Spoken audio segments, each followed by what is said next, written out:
What's going on, guys? What's happening? We are back and rocking here. Oh, the audio's up here. Testing one, two. All right. We are live. What's going on, everyone? Renee's in there. TR3B. Our Gamma Gamma's in there. Oh, yeah.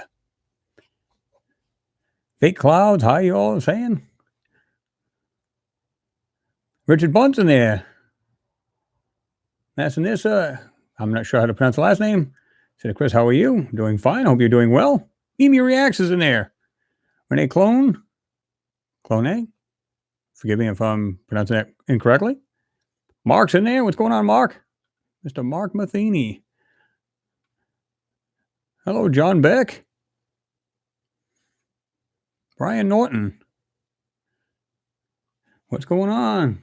Let me watch her. What's happening? Good to see you in there. Tony Hines. The Mad Wizard of Oz. No, I sure don't. I don't believe it does. Just goes straight through AdSense through YouTube there. Libby T, what's going on? Good to see you in there. Astrobat81 is there too. Hello, everyone. He's saying Alien Tenno, what's going on? Crosser 4123. Man, everybody jumped on this bad boy all of a sudden. Boom. Jerry, what's going on? Photography Light Magic, what's happening? Good to see you in there. CC My Harley D. I'll get to some questions in a minute. Maurice, what's going on?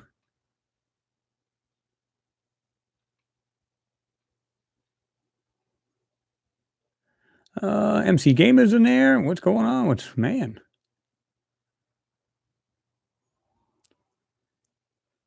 Fake Clouds is in there. Ghost of Vermont Paranormal Urbex. I guess that's pronounced. Renee Vaughn Osterhard, what's going on? Daniel, what's happening? I think you jumped in there this time. I think last time you came in late, didn't you? Not that it matters, but I mean, you know. Nacho Libre, what's going on?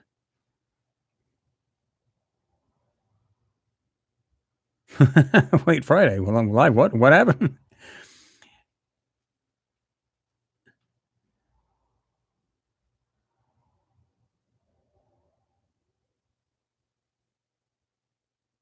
Really, Renee? I'm surprised he did that.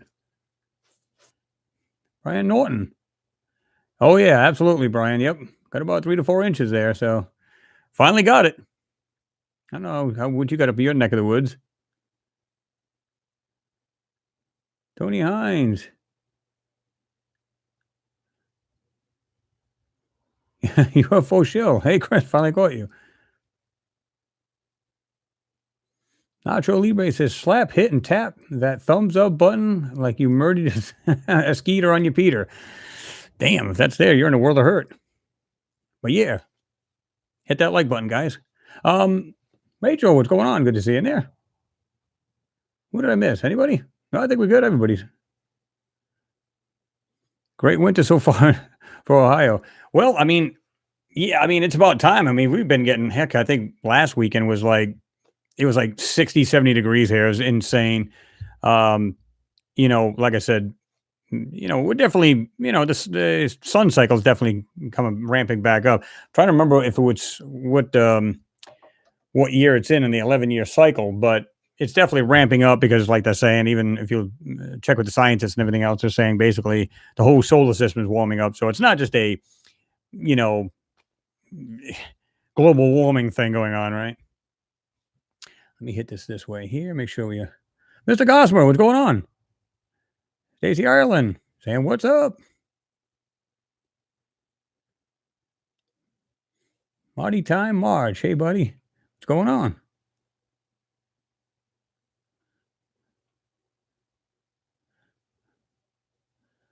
Dreamosaurus.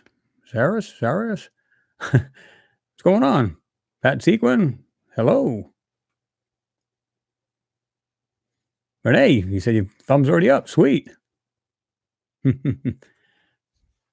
Emperor 6979. Hello, community. What's going on? Peter Ferrero's in there. Man, 9 inches of snow in Buffalo. I'm not surprised though. I'm imagining you because we have a buffalo here, not far from here. It's Buffalo, West Virginia, and I know it's not no 9 inches there, so it's gonna be upstate New York. But you're lucky. That's all you're usually getting. Oh, you're getting right now because you know how that goes. That snow machine cranks up. Forget about it.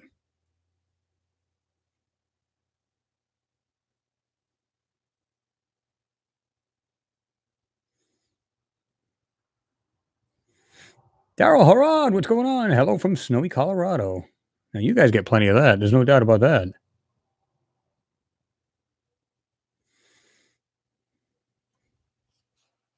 Dreamosaurus, he said, "Hey guys, missed what's topic today? Basically anything we want to talk about, because a lot of times you guys will jump in, ask questions, whatever. Um, so basically, yeah, everything from let me see. Edwin Acosta, he said we have 55-mile-an-hour winds in Hartford, Connecticut right now. Yeah, you guys are getting hammered from what we just had. Excuse me. I think it's because it's ramping up from what we had because there was a bunch of rain we had. Of course, it's going to hit a lot of cold areas up there, and I don't know if you guys are going to get snow, and if you are, how much you're going to get. Even a buddy of mine up in Vermont, he's going to. Well, I got one in Maine and Vermont, and I know he's going to get hammered. He would have been better off staying in Rhode Island.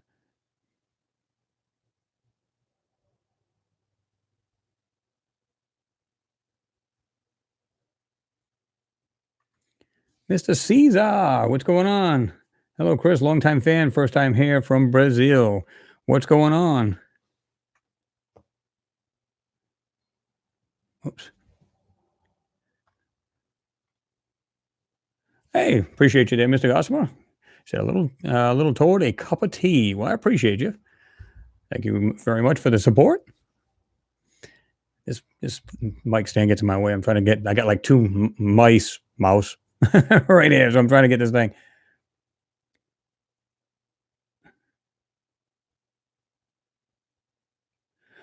You know, Jerry, that's a great question. You said in there, Chris, how can you and the others keep posting videos of anomalies and NASA not responding? Well, like I said many a times, I think they're just using this as like pawns, right? They're just like, let them go out there, let them throw the stuff out there and see how the rest of the people talk about it, whether, they're against the idea or they're cool with the idea, whatever it may be, right? Um, so I think that's what they're doing, basically, or they're trying to see what kind of response the public gives to what's being found. So, yeah, to me, that just seems like the more logical thing because, yeah, because a lot of people have actually, pestered the hell out of NASA and they said, "Oh, it's just your pareidolia. It's just rocks. I promise you, it's just rocks." And but some of the things you've seen, there's no way, right? In fact, I was ready to post a video just prior to going on live feed. Guys, wait till you see this next one. Wow. And I'm not the one that found the main anomaly. I was another anomaly hunter. She does great work, and you don't really hear from much. I don't put her on, but I'll tell you, this is one of her best work I've seen, and just crazy things. And I was just ready to post it, so stay tuned after this. Give me about 10 minutes after this hangout, and you guys will see a new video. So I figured I'd get you guys hooked up with one of those because, like I said, I was busy this week, and right in the middle of the week, it was really busy for me. I got one out on, what was it, Tuesday, and I wanted to get one out yesterday, and that didn't work. So. Um, so just right after this live feed, give me about 10 minutes and there'll be a new one on there for you. All right, let me see. Here we go.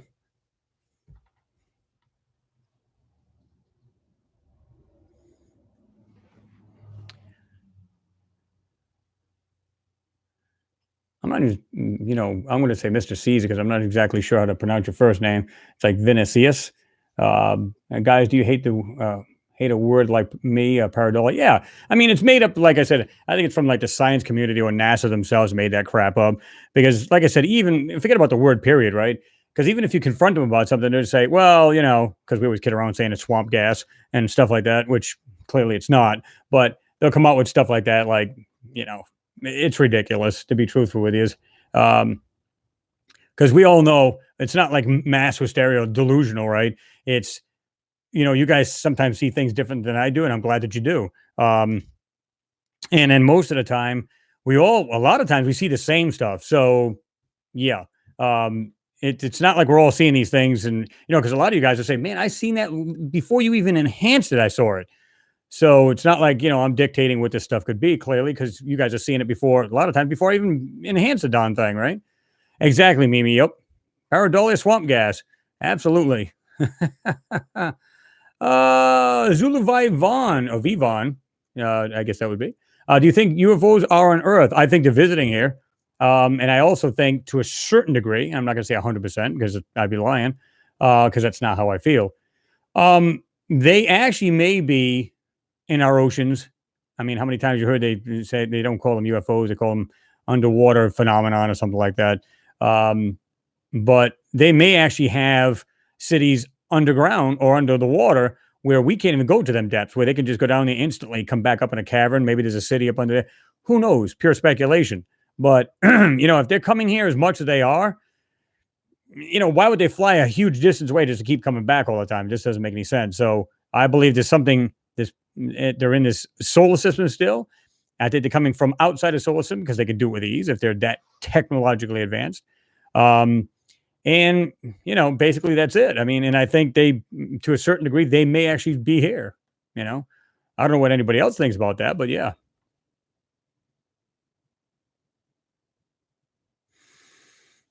Uh,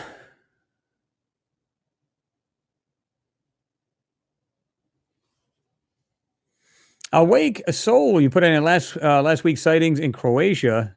This day, no sprays in the sky. All right, so you didn't have any kind of the chemtrails, right? And there was actually sightings in no kidding. I have to look that up. I don't know if there's any videos about it. If there's, if it was like a mass sighting or whatever, but I'd be happy to check that out. Damn mad, what's going on? Said, hey dude, what's going on, brother?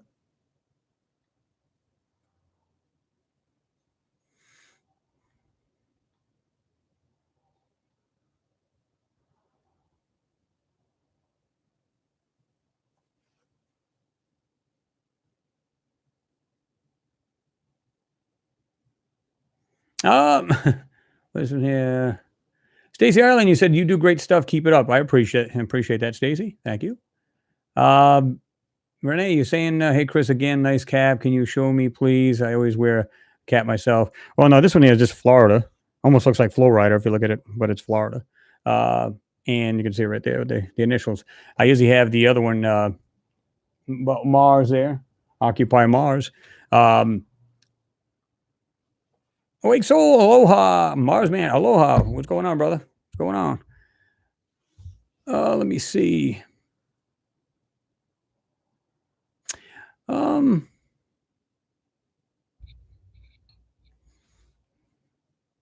We get a big storm on Monday. Mimi reacts. You talking about this Monday, Mimi?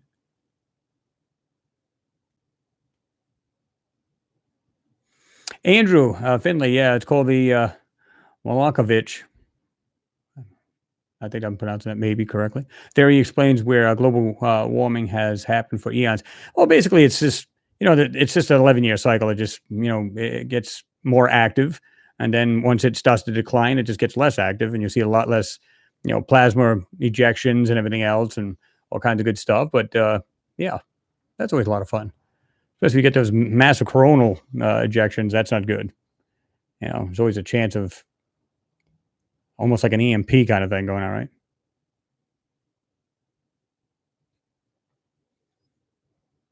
Tony Hines, we don't seem to be going crazy. Nope, not at all. Richard Bunt, you said, I don't think nobody will ever make it to Mars. I don't know. I differ from that. I absolutely believe they will. And I love it because they were just talking about, just reading some latest space news where they're saying that, Elon Musk has that, with SpaceX, they have the reusable rockets, and it's going to save them a ton of money. So they don't have to keep making, a rocket every single time. They have a mission, which is great. So I think it's going to save them a ton of money. It's going to open up doors, and of course they're going to figure out other ways to save money because money is the biggest thing, right? Well, we can't get it to launch because of such and such. They got to cut corners, whatever, and of course we end up with accidents and everything else, which is never a good thing. But yeah, I mean, I absolutely think we will, and I absolutely think And a lot of people think this way that we might already be there. You know, if we've been to the moon, then why not try Mars back in the day? Think about it. What's the difference between the moon and Mars other than distance, which is the biggest thing, right? To get a hurdle at. But what's the biggest thing between them? They still have to have some kind of atmosphere in their helmets and their suits and everything else. They still need to have food, of course. But as far as going to the bathroom, that's easily solved. And I don't know if they even accomplished even cryo sleep yet, which I kind of find hard to believe. But that doesn't mean it's not been done. Um, so yeah, I don't know. And well, like I said, the distance. But I mean, it's really not a whole lot of. If you can go to the moon, that might have been just basically a test drive. Basically, okay, we can get to the moon. We did it safely within reason. There was some quirks here and there, but they did it. Okay, who's to say they didn't go in the middle '70s after that, build all kinds of spacecraft, boom, boom, boom, get there. They knew what it took to get to the moon. They just had to make it like what 3, 4 times more, meaning more oxygen, more food, more this, more that. Who knows? A lot of people believe that we actually are already on Mars.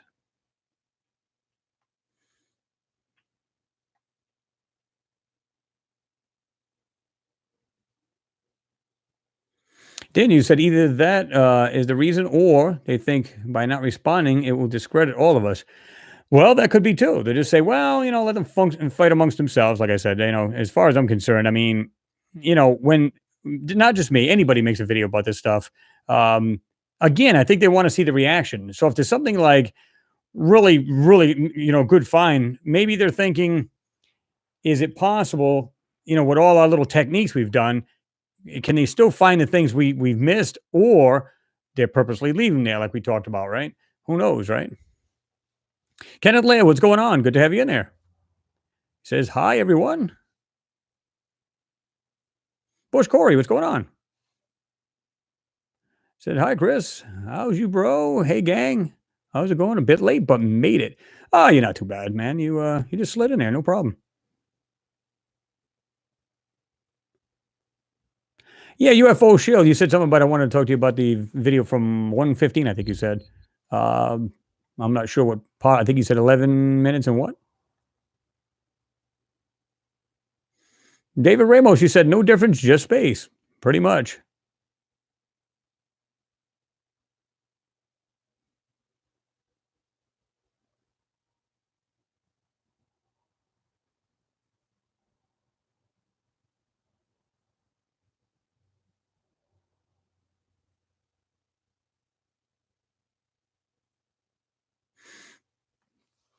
Oh, wait. So you said Mars Man. You don't have to call me Mars Man. You can call me Chris. But like I said, listen, coronavirus is a simple virus. Each morning, drink apple cider vinegar, 1 spoon with 2 diluted water. Well, to diluted water, your body will be healthy and it will reject any viruses, even chemical nano shit. Well, here's the thing. If you keep your body alkaline instead of acidic, you have a lot less chance of catching anything. Now, don't get me wrong. I've caught colds. It's not like you're totally exempt from it, uh, but you got a lot less chance of getting these things, right? So keep your body alkaline, guys, instead of acidic. You'll be golden. 321 Catbox. What's going on? Gravity. Well, that's true too.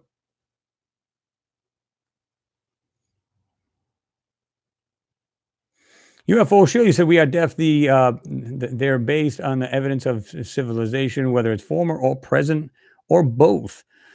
Totally agree. Couldn't agree with you more. Oh, there is actually a thin atmosphere, awake soul, but on the moon. But I believe it's actually heavier than they're saying. Um, the astronauts were actually found when they came back. There's actually moisture on their suits. Um, and at some point, I think they can. I wouldn't say they could take the helmet because they'd die instantly probably. But as far as like the atmosphere itself, I think it's heavier. The gravity's more than they're saying. What I read on, some people have done research is saying it's not like real low. It's like more like 60% of what Earth has instead of the what was it? Something minute was like 6% or something. So yeah. Um, Rachel, what's going on? You said, hey guys, I'm back. Sorry, I had a call. Not a problem. Good to have you back. Alien Tenno, Mars is more habitable than the moon. Absolutely. Yep. And that's the thing. I mean, if you can get to the moon and walk around on the moon and do all that, what makes you think you can't go to Mars and do it? Again, the biggest thing would be distance and making sure you stay alive from this point to Mars, right? So, yeah, kind of makes sense. Dreamosaurus, you said technologies 40 years ahead of what we get to see. Absolutely. Some people are saying almost like 100 years, right? And every time, I think every year that technology jumps by leaps and bounds, that it's not just like us, like, we get to see, ooh, next year we see a brand new iPhone, or no, to them, it's leaps and bounds. It's not an iPhone 10 or 11 anymore. Now it's an iPhone 20. You know what I mean? Because they're jumping such, like I said, from leaps and bounds as opposed to what the average public gets to see, right? So I think it's, yeah. I mean, so every time they jump in technology, probably like, goes double fold. In other words, it just insanely ahead of regular public.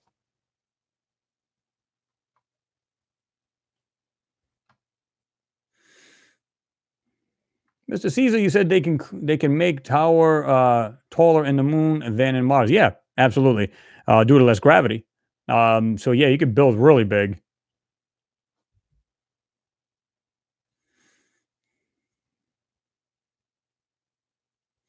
Brian Norton, what's going on? You said I'm so excited to watch on TV when they first set foot on Mars. I'm so jealous of the general public that got to watch on 1969 low res TV. Well, yeah, I mean, I think they had better resolution than they show, to be truthful with you. Not much better than what they show, but I think they did, and they just kind of put it more of a low res than than you know than what it was actually taken, as far as video, pictures, whatever. I think it was much better than what it was.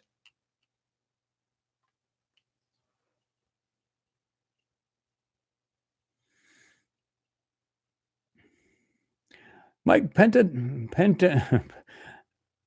Pentaninato. I'm just kind of messing that up, but hold on, let me make this a little bit bigger. I should do this all the time because every time I get on this thing, the words are like this big. So, Mike, yeah, you said, hey, Chris, what's your thoughts on the X-37B? Are you talking about that one? Is the mini shuttle flew without pilots? Is that the one you're talking about, Mike? No, Bush Corey, I haven't heard of that. And he said Tom DeLong talks about sending things into orbit with lasers. Anyone heard of this? I really have been keeping up on him. I don't know if anybody else has, but I really haven't been keeping up on him, to be truthful. Daniel, you said yes, they are hiding the technology to weaponize it. They could care less if all of us panic, which I don't think very many of us would, especially today. Yeah, I agree.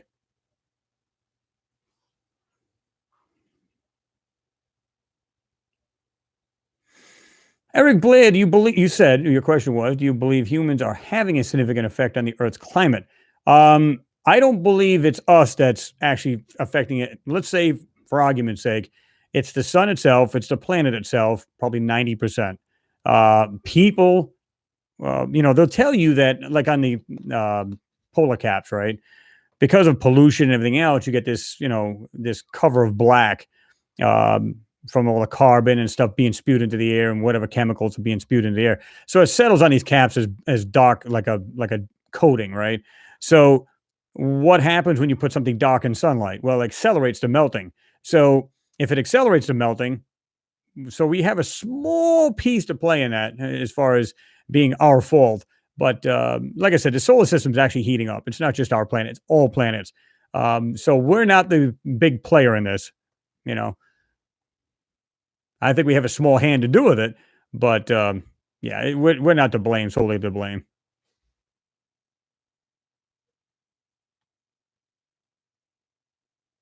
Hate when this thing jumps up like this.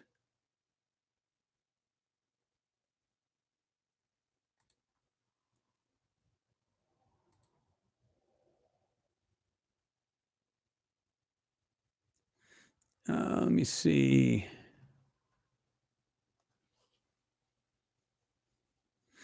Damn it! Yep, ground control to Major Tom. We are on Mars.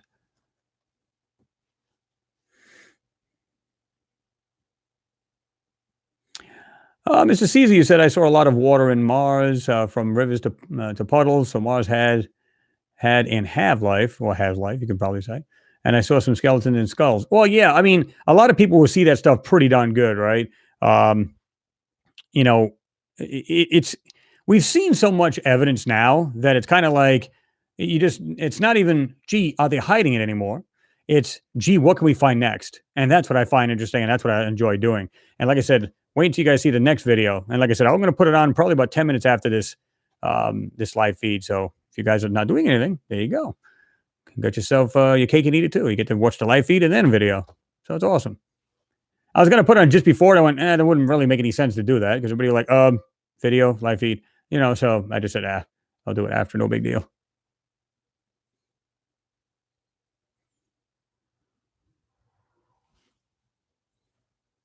Daniel Hagerman, or Hagman rather, I'm sorry. I believe that we are on the moon as well as Mars and beyond. The announcement of Space Fleet isn't new. They have existed for a long time. Yes, since the uh, Star Wars project back in the 80s, and probably even prior to that.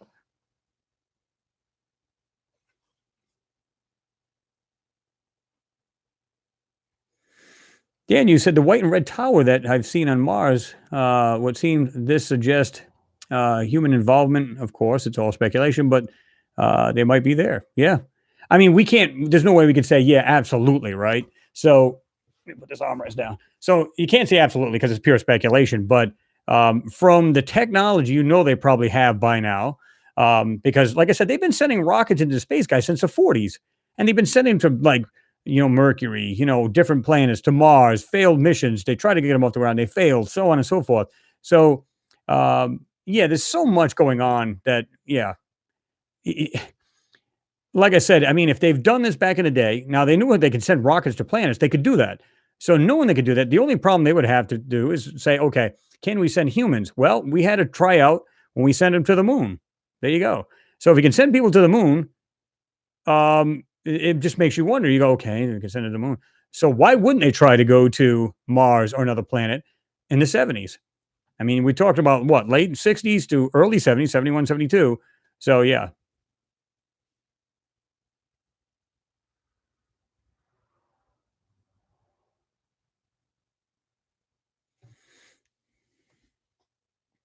Um,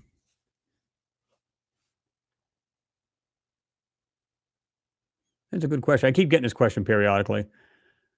Chel Helinsky, you said, I have one question. All of the pictures that you say NASA has messed with or blurred, why would they even bother? Why make secret images public?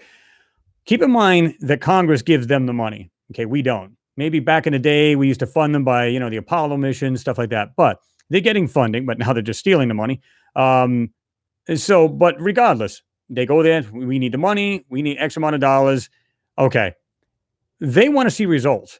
And I said this more than once, they had this big issue where the scientists were getting pissed and they weren't getting what they said. NASA said, well, we're going to give you photos. We're going to give you all the information, because you're funding us. We're going to do this for you guys. Well, they were getting pissed because they weren't seeing results. We're not the only ones to see these pictures, guys. It's scientists first. Now, if it's just mainstream scientists, they're going to see the same garbage we see.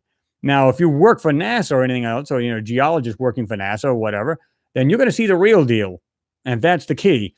So why would they go about hiding it? Well, because they don't want the everyday schmo like you and I to see what's really there, and nobody else, just who's privy to it. In other words, anybody who's working for NASA, JPL, Caltech, anybody and even then, a lot of the people, it's kind of like, it was department. That's too funny. When you had, all right, here's a perfect example. Back in the day, during the Apollo missions, let's say you and I worked for NASA or whatever.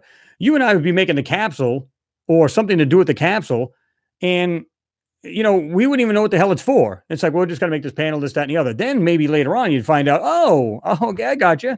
So that's what this is all about.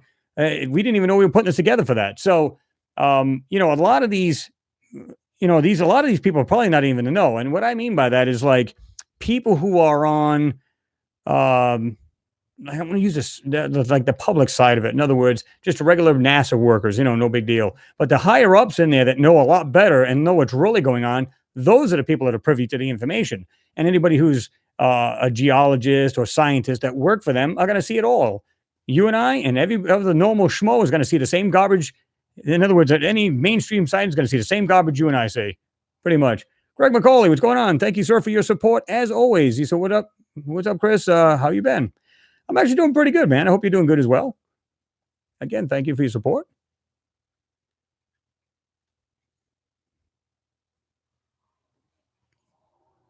Alien Tenor, you said the irony of Mars is that they destroyed themselves, yet paradoxically, Mars could be our safe haven after we have destroyed Earth. It's a great comment because again, and I don't know who said this, but they said any civilization that gets so darn big, eventually it will implode in on itself. So how do we know that didn't happen to them?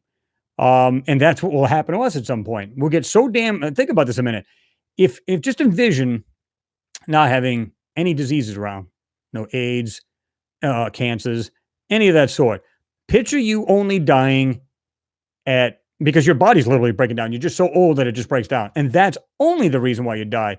Can you imagine the population right now? Can you imagine how old you'd actually get without diseases constantly cutting down your body and kind of shortening your life? Can you imagine that? So if you think we have an explosion of population now, what do you think is going to happen? Give it 100 years. 100 years. We're growing exponentially. So, this is the reason why we're wiping out, Amazon forest and all kinds of other crap, which is insane. But I think they know down the line, we're going to be in a serious, bunch of shit. And this is the reason why we need to go to other planets. We need to start hopping planets. If not, guys, guess what? We're going to be probably just like them. Or they had a war with somebody else. I don't know.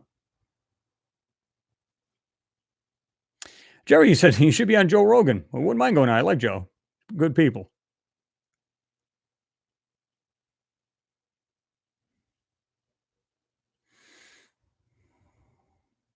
Oh, they just jumped on me again here.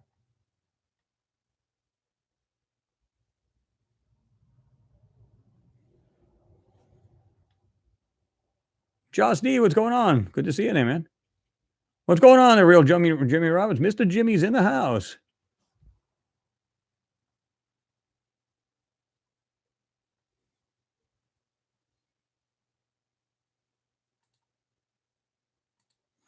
Let me see.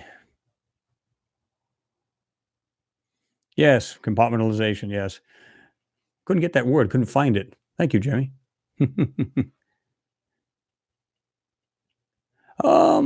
See, I hate it when this thing jumps like this because it's crazy. Because I actually seen Rachel, you had a question. You said, does anybody think that might be true? Like I said, for some reason, this thing will just like literally jump up, and it happens to just about everybody who does these things. I hate it when that happens. All right.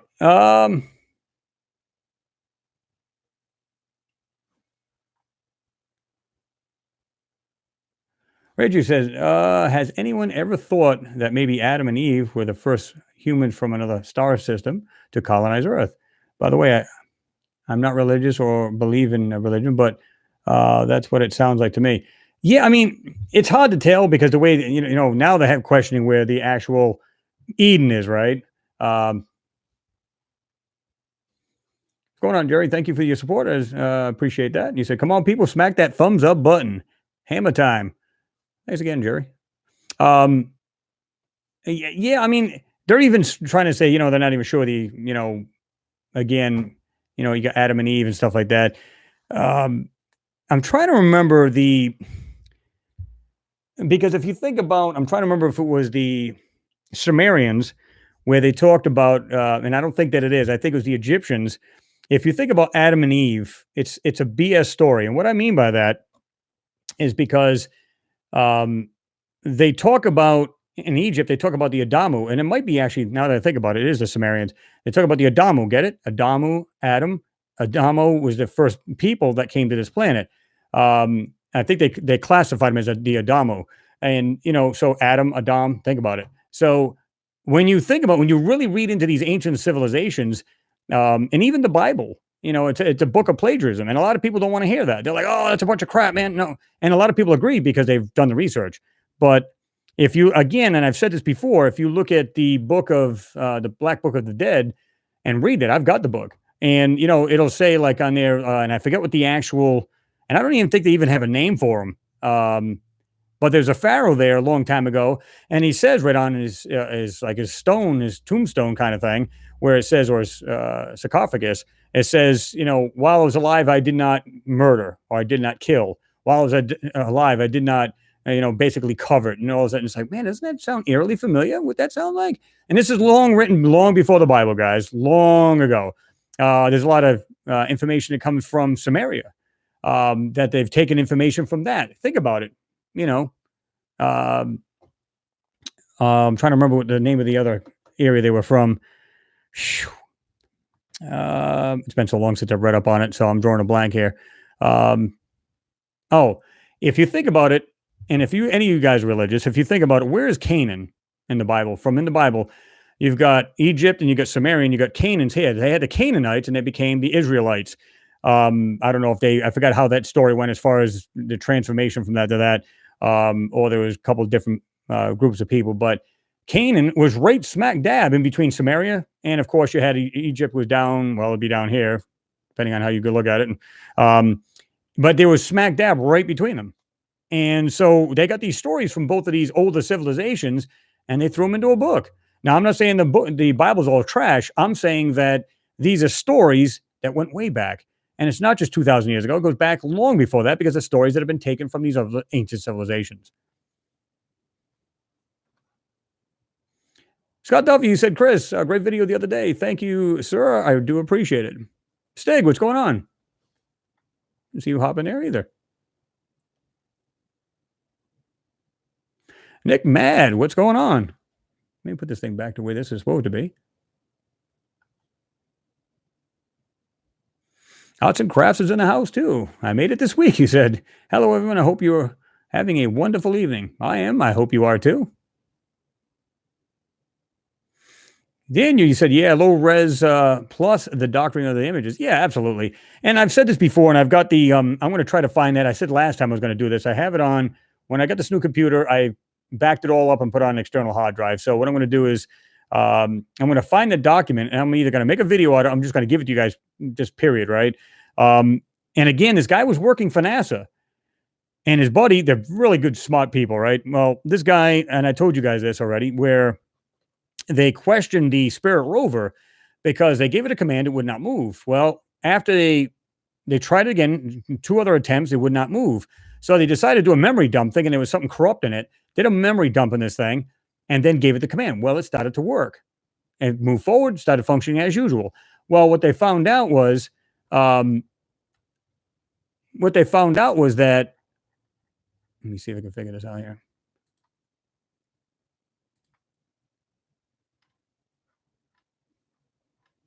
Okay, here we go. I'm just trying to catch up where I was here.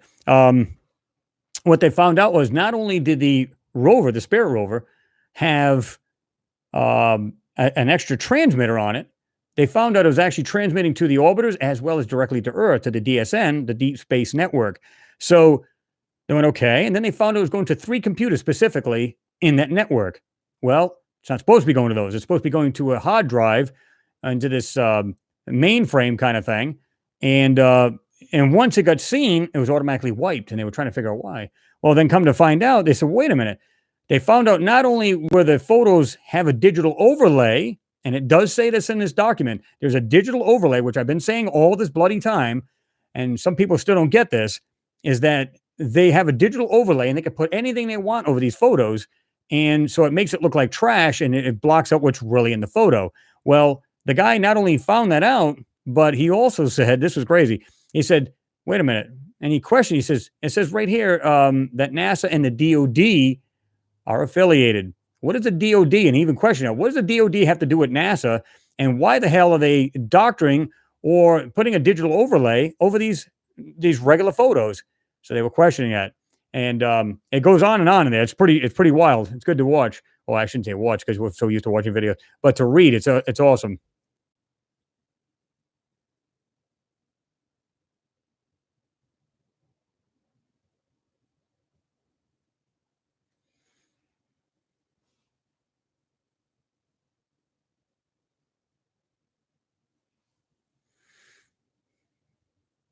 Zulu Vivon or Vivon. Yeah, you could just do that once. I would have seen it. He said, "What is your take on the UFO ET phenomenon?" Um, I think it's real. Um, I think there's a lot of things we see in the skies that are actually ours because of the technology we have. Um, the SR-71 is a perfect example. That came out and it was probably built in the 40s. It came in operation in the 50s, and that was just it's like it's a dinosaur now, and we weren't told about it until the 90s. Okay, so if we're building such things like that again, they wouldn't stop in technology, guys. They're not going to say, okay, we built something that's it's stealthy. Let's just stop there. We're good. No, they're going to continue. And it's just a constantly evolving technology. So some of this stuff may actually be ours. Now, if that's true about the Roswell incident, they claim that they reverse engineered these things. And if that's true, then it could very well be our stuff, our crafts flying around, like the Tic Tac craft that they recently have seen. And now they believe it is, in fact, the military's and not some other craft from out there. So, but you have to ask yourself, where did this technology come from? If they got anti-gravitics, which they've been working on since the 20s and then became 30s and 40s, they were more into this. You guys can look this stuff up. So it's not that we're stupid. We get the technology to do just about anything. Um, yeah. And you said, are they influencing our minds through their presence of some agenda? In the past, these UFOs come on and form of that time, blimps flying. No, I don't think they are. I mean, if it's an influence, it's about you just seeing it, right? And how you react to it. Other than that, I don't see them actually influencing us in a weird way, like, these, radio waves or anything of that sort. I don't think anything like that.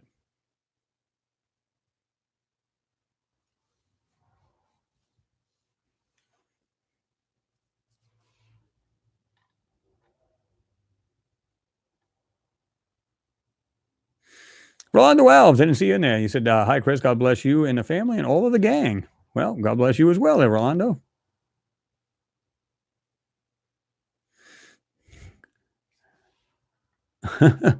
Brian Norton. Oh, shit. Chris is getting popular. Jimmy Roberts is here. Actually, here's the thing. Jimmy and I have talked personally, and he does a lot of work just like I do with him. As far as like, I mean, I'm not saying we do it together, but it wouldn't be a bad idea, Jimmy, if you're in there. But he does a lot of work, and I do a lot of work like his, and vice versa. It's about he's a little different on that as far as, and he'll tell you right now if he's still listening that he doesn't like the words anomaly hunting. But in fact, to me, we are hunting these anomalous items that are laying on the surface. That's why I call it that. Other people may call it differently or see it differently. I don't see it that way. I see it, like I said, anomalous is what? Something that stands out from its environment. So that's what we're doing. We're basically picking these things, and they're anomalous. So I call them anomaly hunting.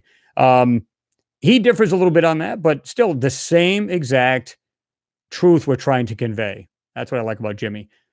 He just tells it like it is. So, um, you know, and that's what it's really all about. And him and I, and he agrees with me. We've talked about, and I know people have been asking me about this, so I'm going to just set it straight. They keep asking me about Tyler. Um, as far as I'm concerned, Tyler from Secure Team 10, let him be. It's his personal life. And, a lot of people like, I still go on there and they're dogging him and everything else. It's like, listen, that's not going to bring him back by dogging him. To me, it's like, listen, get on there. I hope you'd be listening here. Get on there, jump back in the saddle, do what you do best. Because his videos that he made wasn't about, his personal life. It was entertaining, informational. And everybody had no problem with that until he dipped out a little bit, and everybody went like totally ballistic. Now, I do agree with you guys where I said, well, he probably should have let people know what was going on. And I don't mean to describe what's going on in his personal life, but guys, I'm going to be away for a little bit. I hope you understand. I'm going to try to get back as fast as I can. Be a little bit upfront, people, as far as that goes. And nobody would have had a problem with it. But people can be brutal. And but to me, I love to see the guy come back. Well, you say that, Zulu, but you know what? At one point in the very beginning, everybody said that, and he was questionable. I'll agree with you there. But if you notice now, he's actually just doing videos about people who turn it in. And a lot of times he's just getting news off of the internet, meaning I could bring you news about SpaceX. Is it a hoax or is it real? I can tell you right now. It says NASA's insight hears peculiar sounds on Mars, and which I'm going to have you guys pay attention to because I'm going to give you the link and I want you to listen to this because this is crazy. Some of you guys have heard this, some not so much. But getting back to him, it's like, listen, it's in the beginning, people questioned him. I think he's making his own crap up, this, that, and the other. You know what? That's so behind him. It's not even about that. Even if all you do is watch them as entertainment, then that's all there is to it. But to sit there and beat the guy up for whatever reason, and he said right on in his latest video, I think it was, he said he makes mistakes. Everybody does. So we can't say, well, he made a mistake, so therefore he's garbage. Nah, come on now. Just let it be. It's not about that. It's about getting the entertainment, getting the information out. If he's being true and getting the information out, then that's the way it should be. Let him be. Joe Evers, you said get a hold of you. If you can, I don't know if you got Facebook. You can go on Facebook and you can actually leave me a message there on my Mars Anomalies and Beyond page. Or Mars Anomalies, I think it's on that. It's just called. And it just goes just to me. It doesn't go to anybody else. So if you want to do that, you can do that.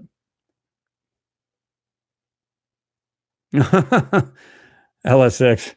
Moderator, yeah. Yeah, buddy.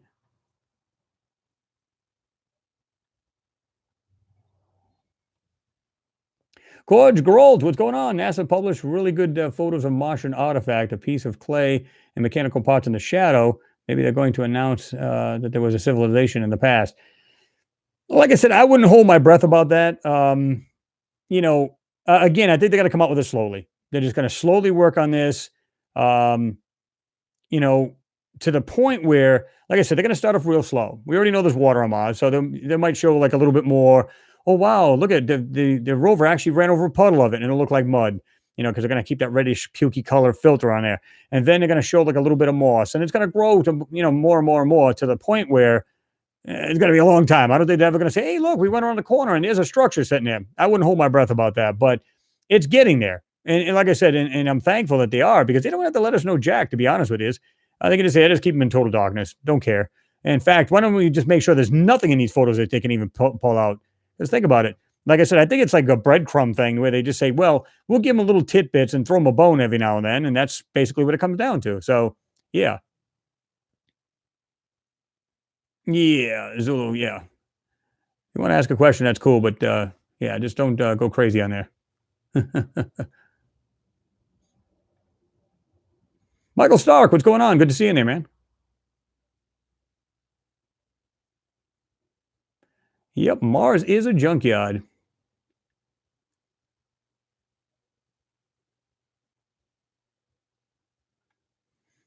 Oh, Zulu, don't worry about that. I try to read every one of them, so you're not gonna be left out, I promise. Robert S. Hey guys, glad to be here, you said. Well, I'm glad you're here. Alien Tenno, yep, the Adamu, the Anunnaki, absolutely. Yep, very old story. Moon Mission says.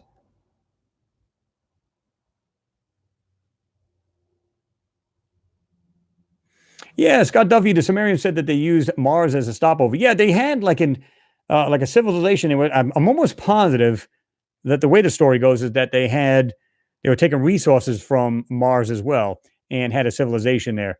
Now, I don't know if there's other civilizations there, whatever. Again, this is going by their writings. I'm not, there's no way to actually prove that, but I'm saying that's the way it is, right?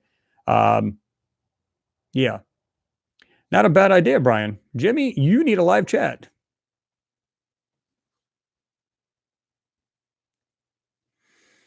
Zulu, no. I mean, you said, is there a possibility of hidden cities underwater? You thought about analyzing ocean surface images. The only one I'd done was that artifact or that weird structure that was off the coast of California.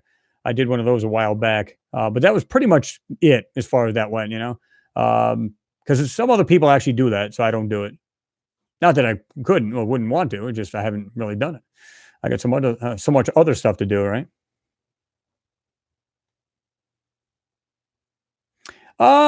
Pete Ferrero, he said Russia still has a space program, but strangely hasn't attempted a moon landing. Why not? Chinese want to go. Well, Chinese have. Back in the day, if you go by the Soviet Union back in the day, they did actually send a machine there. They sent the Lunicard. Now, there was more than one of those. But the Lunicod was basically an eight-wheel electric rover like we have today, only ours is six-wheel, right? But it was a very crude, but very high tech back in the day for back then. So, um, really cool. When we were sending astronauts, they probably said, listen, we can't send a man, but we will send a damn machine. And so they sent a machine with a camera, did a couple little tests and all this other stuff. And it traveled quite far. Look it up, Lunicod rover, Soviet Union, and you'll see what I'm talking about. It's pretty interesting.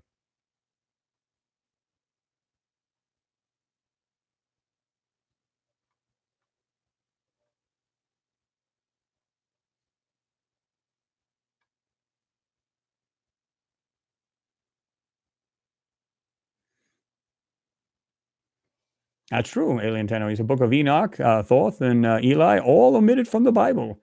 Well, again, a lot of this stuff was again taken from these two civilizations. So, yeah, I mean, and don't get me wrong, they had their own stories because I believe it's like a history book, right? So I believe a lot of that stuff did happen. But if you look at the Sumerians had seven tablets of creation, whereas the Bible had 7 days of creation, and it goes into much more detail than the Bible did. They talked about the Great Flood in better detail than the Bible ever did. So what do we do? Get the abridged version? I mean, what the hell's the deal there, right? But yeah,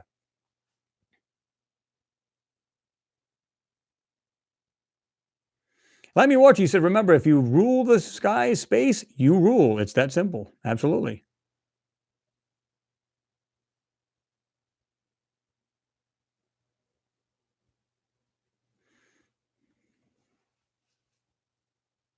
Rory Montgomery, I hope this group make a ground funding experiment and build their own experimental spaceships. That would take quite a bit of money to do, though. But yeah, that would be interesting. That'd be cool. You can even Craig, you can actually look up even the book of Enoch.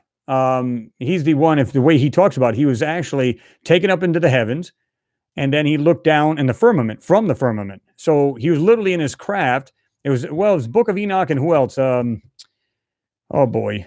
Um, but the way they describe it, these people literally, no word of a lie, he talks about how um he was brought up there. He learned all their names and all of their like one was like a scientist. One would teach him like the language. Told him or taught him rather agriculture, all this other stuff. Really wild. And he says again, and looking down from the firmament down to earth. What does that tell you? Was a guy on a dude, wow, hit that shit. Or was he actually on a craft? Because the way he describes it is a wheel within a wheel and these faces and the weird, it's just the way he described it. Kenneth Lair, thank you, sir, as usual, for your support. A little something for you, all the obfuscation and puke filters you cut through. P.S. Did you ever get the chance to actually open them pics you got from me in your messenger? I did. Is that the same one we were talking about the list? Let's see if I can find this again. I didn't forget about you, I promise. I do have it right here. You said while searching Gigapan, what I do is I took a screenshot of it so I can remember all the stuff that you put on there, and then I could check it out on the pictures. So I got that. You put number one. You got 1 through 10. So I didn't forget about you. I've got oh my God, I got so many of these things on here. It's sad. So I promise you, I didn't forget about you. But you know what I'd like to do? And somebody had mentioned, maybe you'll like this idea too, Kenneth. Somebody had talked about doing a watch party where I could just put videos on back to back for like an hour or whatever. And then everybody can jump in there and just, talk about them. What do you guys think about that? I don't know. Some people might say, well, we already seen the videos. What's the point of seeing them again? But that's totally up to you guys. But again, thank you, Kenneth. And I'm definitely going to get back to you on that stuff. If you got more pictures, go ahead and send them too. Because what I'm going to try to do is I'm going to try to do it's kind of like what I do with these anomaly hunters, where I take their stuff and I go ahead and make videos of them, or I do a video of their particular find and then I'll add my own because there's so much more. Like I just said, got that video coming up after this hangout, and like I said, within 10 minutes I'll have it up there. So, and there was a one anomaly hunter. She found something extraordinary, which I think is pretty cool. When you guys see it, you'll like it too. But when I focus on something, it's like yourselves. Picture you just seeing something that looks like um, it might be your brain playing games, but let's say you see a wrench, or like you guys call it in the UK, a spanner. You see it and you go, wait a minute. If that's there, first thing you start doing is your eyes start wandering the page. Why? Because you're trying to find if there's something else in there. So I'm going to try to do that same thing for you guys, where you got a bunch of photos you want to throw together, Kenneth. You can do that too, even if you want to combine the ones you already showed me. And then what I'll do is I'll put them in a folder, and then I could just show the people that. But if anybody's going to do that, please do me a huge favor. If you're going to zoom into a certain photo, do not zoom in too far, because then it just looks like a bunch of crap. Um, you want to be a little bit of far away so we can get some kind of idea where this thing's at, meaning it's next to a rock, next to a hill or something like that. And then if you want, you can have like a zoomed out photo and showing it circled, and then zoom into that particular one so we can see exactly where this thing's at and get this basic idea, right? So it does help. And to be truthful, I mean, I've seen things in the past where I go, I've seen it and I go, oh my God, I can't believe how cool that is. That is incredible. And I go back to it and I go, man, maybe it's not as what I thought it was. So you got to be careful with that. I'm going to try to do the best of whatever you supply. So in other words, whatever you think is your best finds, we'll do those. But so yeah, again, Kenneth, thank you for your support. And I didn't forget about you.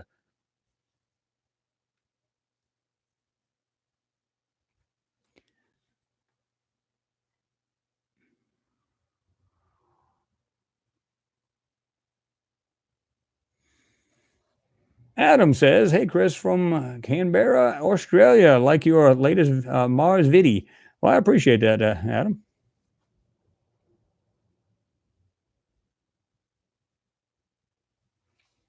MC Gamer, I appreciate your support, man. I like that. Towards your trip to Mars, Big Chris, LOL. Chris for president of Mars. Um,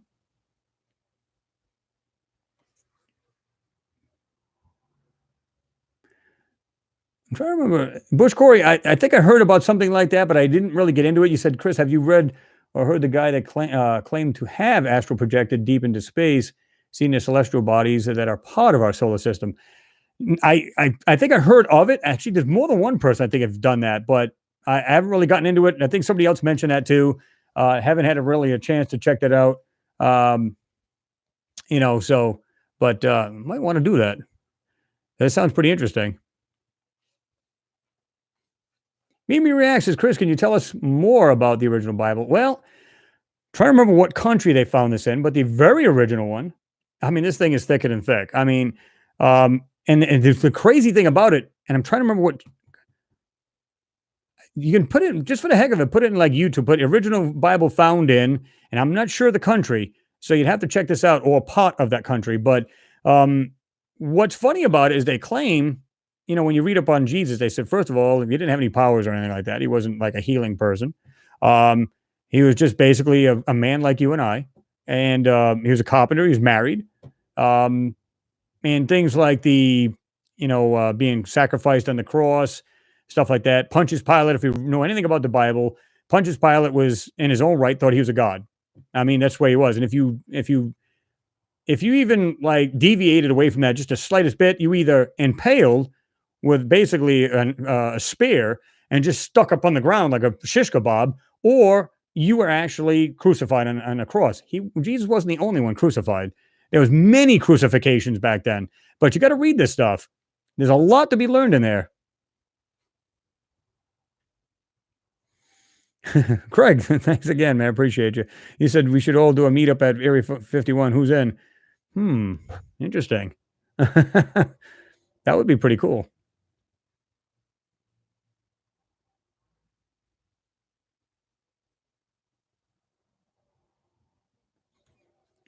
Let me see.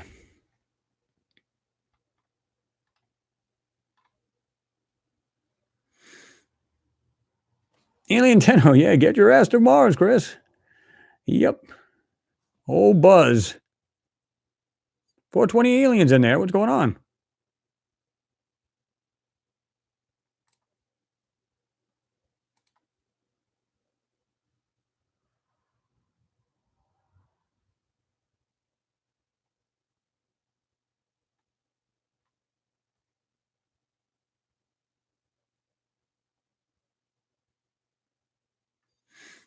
Well, Daryl's down with it. Watch party. Oh, yeah. Sounds like a lot of fun. I'm in.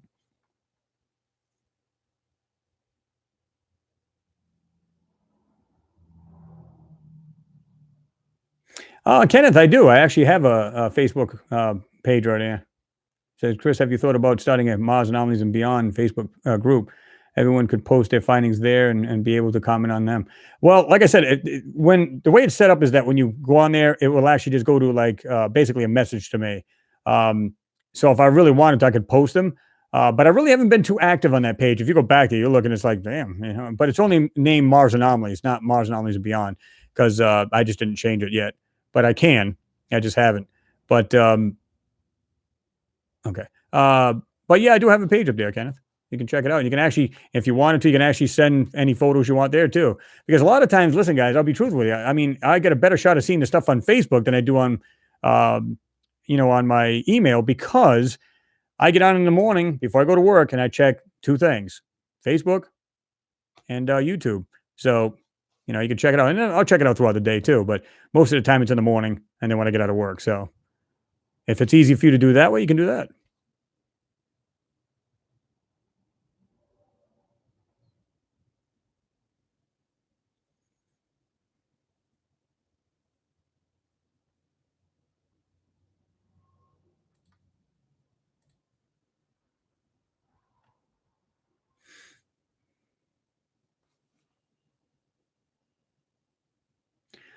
Injured Cold, thank you very much for your support. Much appreciated. You said, Chris, your work is as outstanding as it is essential. Please don't stop.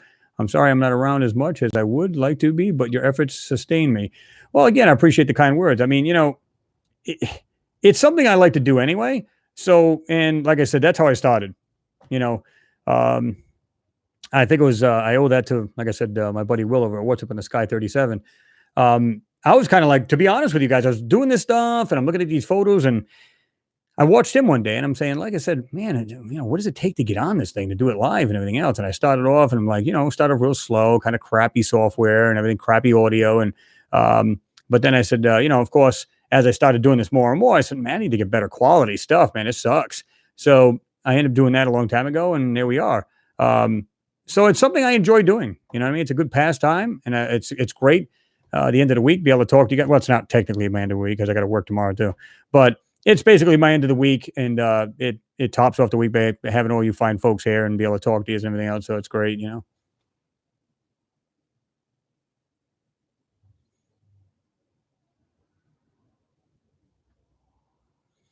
Craig Macaulay, like I said, Chris, making Mars blue again. It already is, Craig. It is blue. It is actually, but yeah.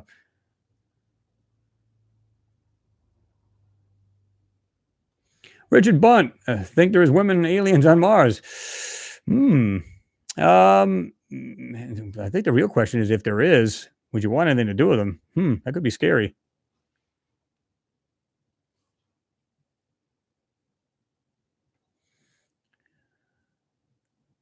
Marie Montgomery, you said, I like specifically Story of Enoch. I have read it. Yeah. Interesting story, isn't it?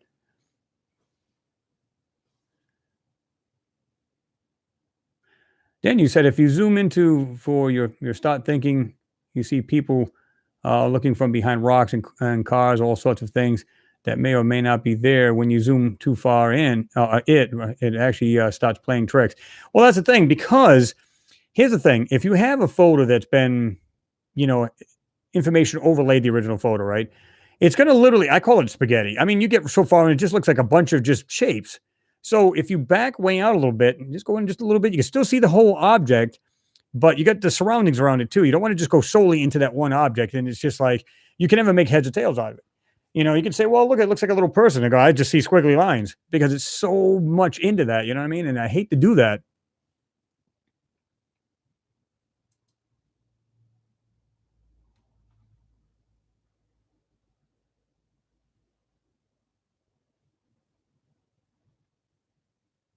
Pete's Vlogs in there. What's going on? Susan's in there. What's going on? Everybody made it in there. 321 Catbox. You said, Chris, thanks for the Mars X3D recommend. I had no idea that way to view 3D was possible. It was like discovering a hidden power of observation, rather. Yeah, like I said, check out, like I said, Dave Gannett. He has some really good stuff. Really good guy, laid back. Check out his work. You guys won't be disappointed, I promise. and he's doing the same thing. He's doing it, but like in a 3D, where you basically, and it's like I said, it's almost like that old way you used to like kind of focus your eyes on those weird photos, and I see the sailboat. Well, it's kind of like that, but you're basically crossing your eyes, but not like to the point where you're just like can't see anything. So you just kind of just cross them just fine, where you can put the two pictures, the right and left, right there in the center, and bam. And once you do it all the time, it's so easy to do. Just kind of just boom, you look at it, you can see it, and you get actually depth into the photo. So yeah, I mean, he does really good work. If I recommend him highly, and I know him personally. I met him down at the Mars conference down in Alabama. A good guy. I can't say enough about him.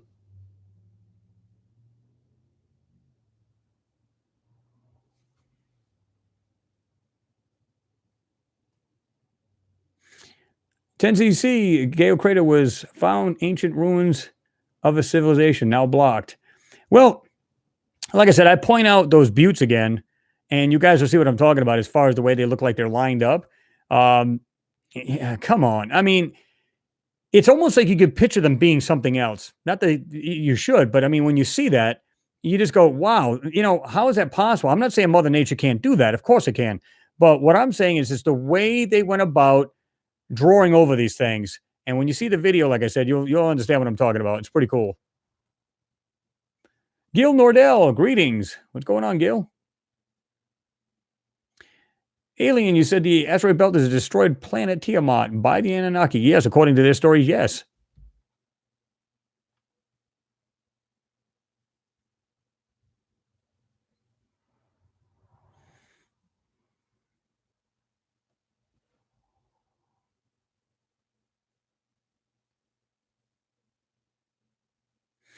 Michael Stocky said, Chris, I've been playing your PS Tech, let's say PS, but Photoshop. So, in case people went, what? Techniques to many Mars and moon images, even moon images I've taken with my own telescope. Results are crazy interesting. Structures, intelligently built objects all over. Yeah, I mean, like I said, even the amateur astronomers that down in the African observatories where they've taken photos of the stuff there. I mean, my God, the stuff that's in these photos is intense, and it's like the more you see these things, you go, there's no way this could be natural. Now, don't get me wrong, we could be fooled because we go, well, how many of us have been on the moon? So do we know exactly what a crater will look like? Craters are one thing. When you start seeing rectangular objects in these craters and there's multiple ones like right next to each other, there's a good chance that may not be natural.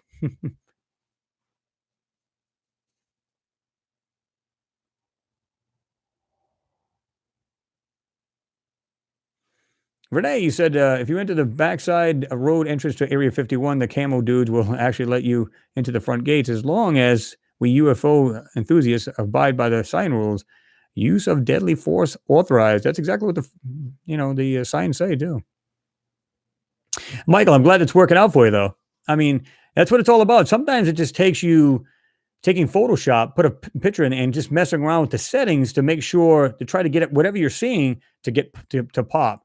Now, I've done photos of the moon and enhancements that would not work for the Mars photos and vice versa. It just wouldn't work, So it's all in how you get it down. But if you're only doing moon, then you get your teaks, you get your techniques down pat, and you're good. Rick Rocker, what's going on, man? Say, hey, Chris, good to see you. Good to have you. Well, good to see you and have you on here. By the way, I like your avatar. What is that? You got a nice Jeep there. Looks like a nice Jeep. Cord, you said from NevT Gigapans, it looks like the color of plants on Mars is orange. Well, here's the problem: just about everything looks like orange if you look at their with their goofy little filter on the Molly cam, and of course, it's on. I think it's on more than one of the cameras, even though it only says it's on the Molly cam. But I was just watching the videos, some of the videos about the new rover 2020. And it's supposed to launch in July 17th of this year and be on Mars February 18th of next year. So that'll be interesting. So yeah, I can't wait for that. And you could bet they're gonna have the same goofy filter, but it's supposed to be better cameras, better resolution. Just a range of cool things.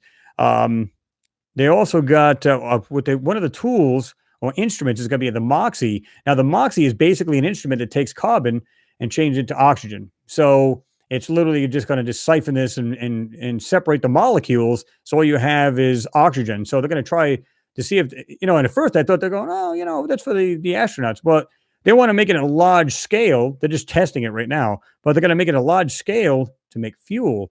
So if they can do that, this thing will keep making fuel, making fuel, making fuel, put it in this large tank. So once we fly there, we can then get the stuff we need, whether it's samples that's left by the rover or whatever it is, and then fly back with the fuel that's made from the oxygen.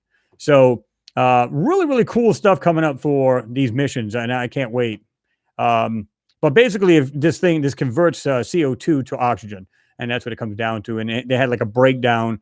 It was actually a 3D printer that made the smaller version of it, and basically showed all the inner workings. It's basically got like a little compressor and the component that actually separates the CO2 and oxygen. So it's pretty cool.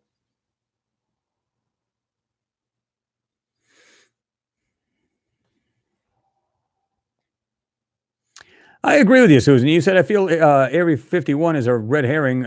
There has to be areas that are so top secret. Oh, I can almost guarantee it.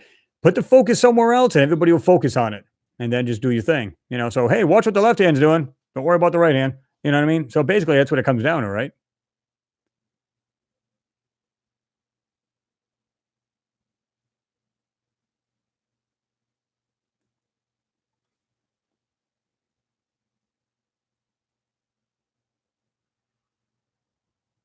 Oh, I see what you're saying. Yeah, I don't have that kind of page yet, but I need to set one up. That would be pretty cool. Could you put LOL? I know you have a Facebook page, but I'm referring to a group page, right? Okay. Yeah, I might just look into that. Might not be a bad idea.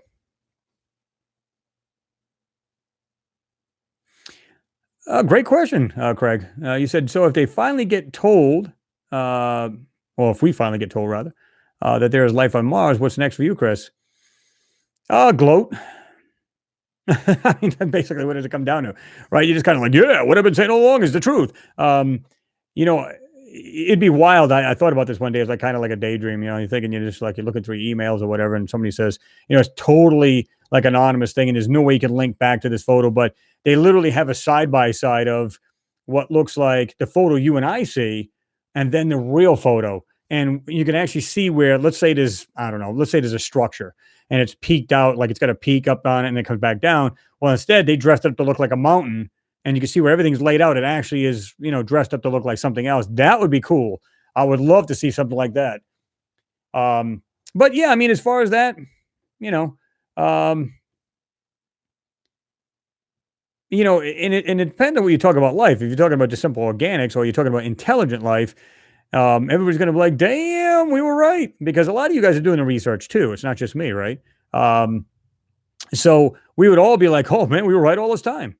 And there you go. So, but as far as that goes, if they do that, which I don't foresee that happening, for a while anyway, if they do that, are they going to expose the whole photo? If they don't, we still got work to do. If not, then we go, sweet, knew it all along. And then we could just look over the photos, even the originals. In other words, if they don't doctor the photos up, and let's say they're showing like organic life. Okay, well, you see this organic life and they're showing the real photos. You guys go, man, these are spectacular. Look at the photos that just came down from Curiosity 2020, right? And check it out. And plus, and I can't wait too, because once they send this thing up, I'm hoping they don't take this helicopter that they're sending up there where it doesn't take a shit, or it doesn't, slam into the side of a rock somehow or whatever, because I want to see the real deal. I want to see what they're going to do with this thing.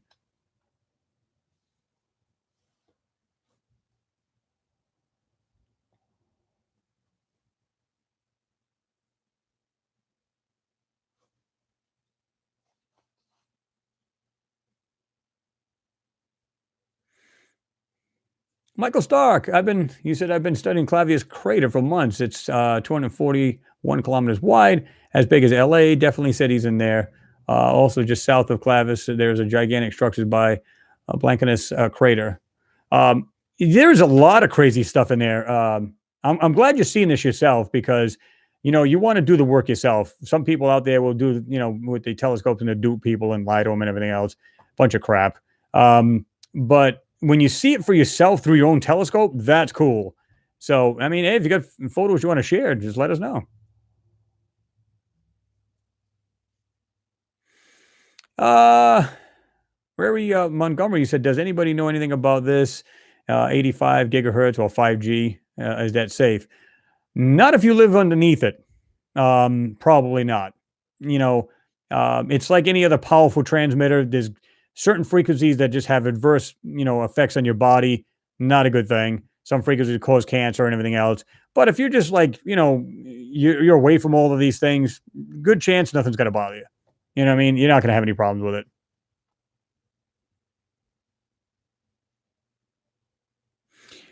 Basically, there, Mr. Caesar. Yeah, NASA filter every image from Mars with an orange filter. Yeah, except for like I said, that Mars Insight lander, which reminds me, I'm going to give you guys a link. Now, listen carefully. You're going to love this because if you haven't heard the sounds that this thing has discovered through the seismometer that it's put down on the actual, I was going to say lunar surface, on the Martian surface, there's actually three recordings. And the reason why I'm not going to play them, because I could play them here, but the problem is I might get copyright, and we don't want to do that. So I'm going to send you the link. I'm going to give you guys the link. And what you do is you go down. I want to make sure this is the page. Yeah, you'll find this too. It says Quake Sol. There's a Quake. According to this, it's a Quake 173, Sol 173, and there's a Quake at Sol 235. Now, you'll see the two little recordings. You can't blow by them. Like about quarter of the way down the page, between quarter and half. Then you keep going, and there's another video right in the middle of the page. Okay, this is where it gets interesting. It says, "Listen to Mars Insight at work on Mars." Right now, on the video, they have one side shows the actual arm of the Insight lander. On the left side of it, it shows a graph, an audio bar graph type thing, an audio graph. And you can see how when it gets louder, it spikes up and you see the difference in colors and everything else on the graph. Here's what's funny. It says movement of arm, and then it says wind. And you can see it playing in between these two pictures. So in other words, again, right-hand side, you got the Insight lander with the arm moving around. You can see the seismometer. Well, not the seismometer, but the other tool that they were using to try to get the that small probe into the ground. And then again on the left, you can see that the audio. The funny thing about it is who the hell? This is what doesn't make any sense. Why would you have the seismometer going and moving the arm on the lander at the same time? Does that make any sense? It's like having your doctor say, "Hey, doc, can you listen to my heart?" He puts a stethoscope on there, and while he's doing that, you're going like this to your chest. Why would you do that? And the only way I could say is what mental case would actually have the arm moving while you got a seismometer going? But when you listen to it, that one there sounds like it's dropping. You can hear boop, boop, boop, boop, and you can just hear it going faster and faster. And then you get clong, clong on the side of this thing on the actual seismometer. Makes you wonder. So I'm going to give you guys the link, and I want you guys to check that out. It is absolutely awesome to see that. I actually should say hear it. Let me get it from the top screen here. Copy. Hopefully this address is not too long. Oh, good, it's not. Here's a link, guys. If you had to put it on another tab so you can watch it after, do so. But listen to the two in the top, which is like between quarter and halfway down. And then there's one, it's just about halfway down. It's got an actual video from YouTube. That's why I couldn't play it. Because you can almost guarantee it's going to be like I said, a strike against me, a copyright strike. So, but check that out because when you do, you're going to go, oh, come on. There's no way this is natural. It's not wind. And it's not, it makes you wonder. It's like like they try to pair the video. They try to pair it up with the sound. Oh, look, it's the actual arm moving. Look, glung, glung. And yeah, that could make noise, but why would you want to move the arm while you're using a seismograph or a seismometer? Why would you do that? It makes you wonder. It really does.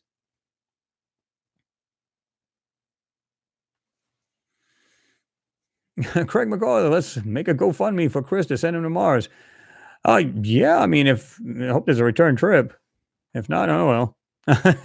It is what it is.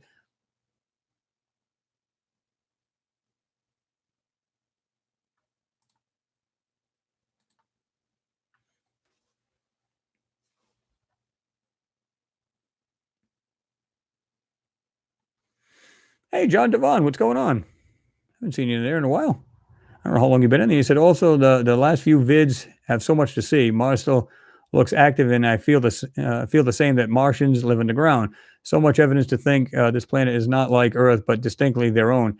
And you know what? And like I said, I even described that in this latest video that I'm going to show you guys. And like I said, it'll probably be ready for you guys just after this, about 10 minutes after this live feed, because it's already uploaded. I just have to put a description there and just go ahead and make it public. But again, I mean, it's kind of scary when you see some of these things. You go, okay, what kind of life do these people live on this planet? And what, you know what I mean?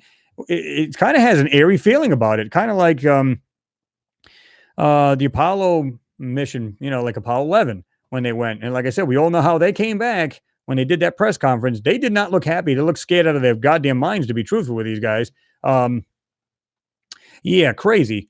Um, you know, for people that were going, oh yeah, we're gonna make this big step for man, and all of a sudden, yay, this is awesome, and come back and like I said, a totally somber mood, like, oh my god, like they didn't want to be there. I mean, I don't know about you guys, but if I was only going to the moon and we're just collecting rocks, and when you see the videos, they're having a blast up there, they're having a great time.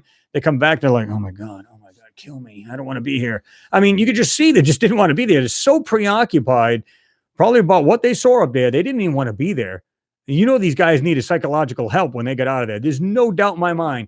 Anybody can watch them videos about them coming back, and they did not look happy at all. They were like blown out of their socks what they saw on that planet, on the moon, I should say, because I'm thinking Mars too.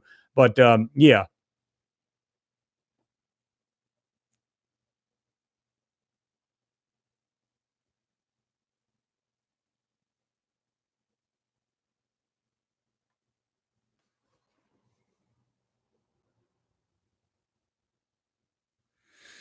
Richard Bunt, you said, do you think Beagle 2 years ago made it to Mars? I do, Sir Colin. I don't know. I guess you couldn't finish the actual. Let me see. I guess you couldn't finish that sentence there, but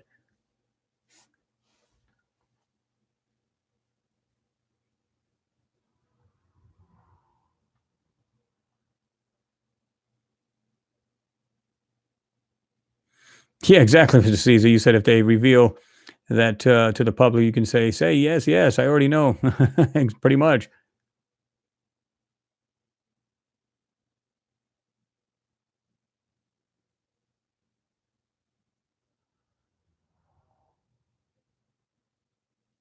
Oh yeah, John Devon. Yeah, you said Rover 2020 has many more cams and way better. Oh yeah, better resolution. It'd be bigger photos. The whole nine. Definitely going to be a lot better.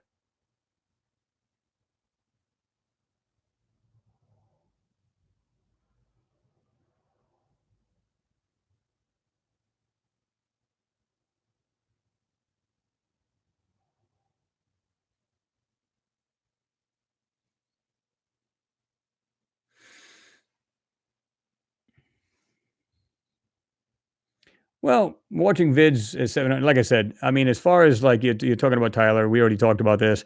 Um, as far as I'm concerned, like I said, uh, his own personal business is own. It's kind of like your own. You know what I mean? You know, the only thing I can say is that, whether you believe, like in the very beginning, everybody trashed him because, oh, he's making up his own, he's making CGI, he's faking it and he's hoaxing it. But then if you notice, he changed up what he was doing. He was actually started doing videos that other people were sending him and stuff like that. Now, whether you believe everything he does is immaterial, to be truthful with you, because you have to take the video at a grain of salt. In other words, it's entertainment. And that's what it's really about. So you just have to just go about it that way. I mean, that's the way I look at, stuff when I see it. Now, if it seemed a little far fetched, you go, man, it kind of does look like CGI, then I'm going to question it. But, he says right out in his video that I've made mistakes. You know what I mean? So that's the way I look at it. I mean, everybody at some point in their life goes, man, I wish I hadn't done that. So, everybody does that. Everybody makes a mistake. And it's just like, like I tell them, hey man, just move on. Just go about, do your business, make the videos, because if you think about it, you're going to have haters no matter what, right? Think about it. Prior to this, people still either really liked him a lot, and they still do. There's a lot of people out there still like him. And then there's people that not, and that's on anything. You're going to get haters going to hate. That's the way it is.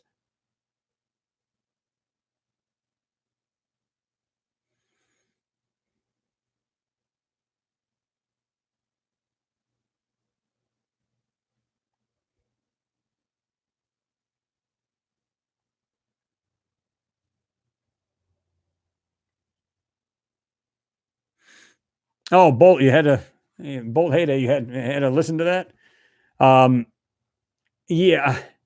I mean, when you listen to that, it almost sounds like to me, it almost sounds like rain, like dripping off the like lander onto the because it basically looks like a bell, right? It's like a dome, a small dome, that seismometer that's on the ground. So again, why would you be listening to trying to listen what's going on underground and be running machinery at the same time? It's like they're trying to throw you off by saying, "Oh, no, no, this there's nothing there. This is the arm on the actual lander." Well, what the hell would you be running that while you're doing that? That doesn't make any sense. I mean, it makes no sense. It's counterproductive as far as I'm concerned.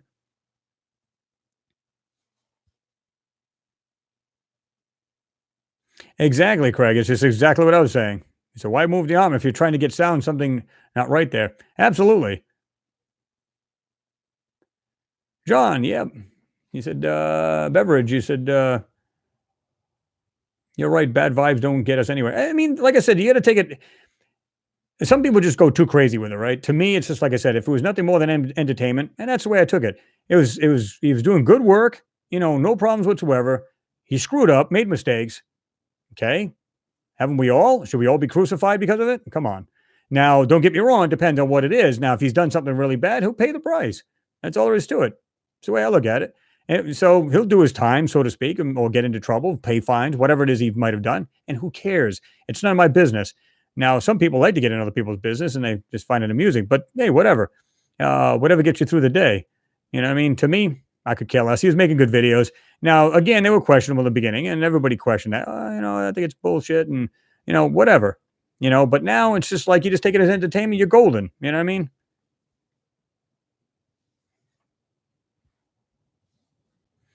Mike, what's going on, man? Thank you, sir, for your support as always. You said, love your work and dedication, my brother. Well, I think, thanks a lot, bro. I appreciate you.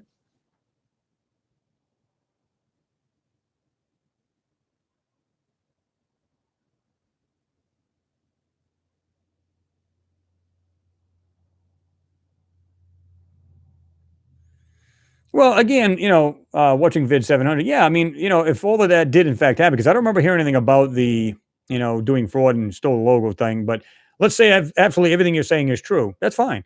But he'll get in trouble for it. I guarantee it. He might get away with it at first, but, it's like anybody else. It's like, it's like going down the road and speeding. It's like, oh, every time I do this, I never get caught. Look at these other people get caught. Someday you'll get it. You will get it. I promise you, at some point, old karma's gonna bite you.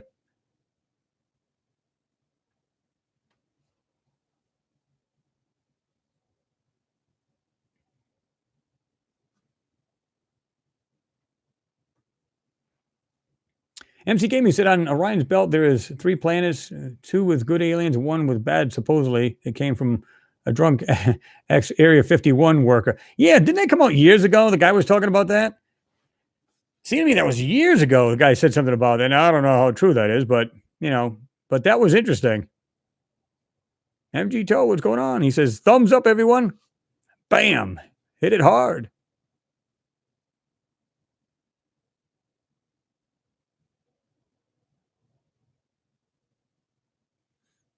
Yeah, Pete. Yeah, he ran a mailbox over.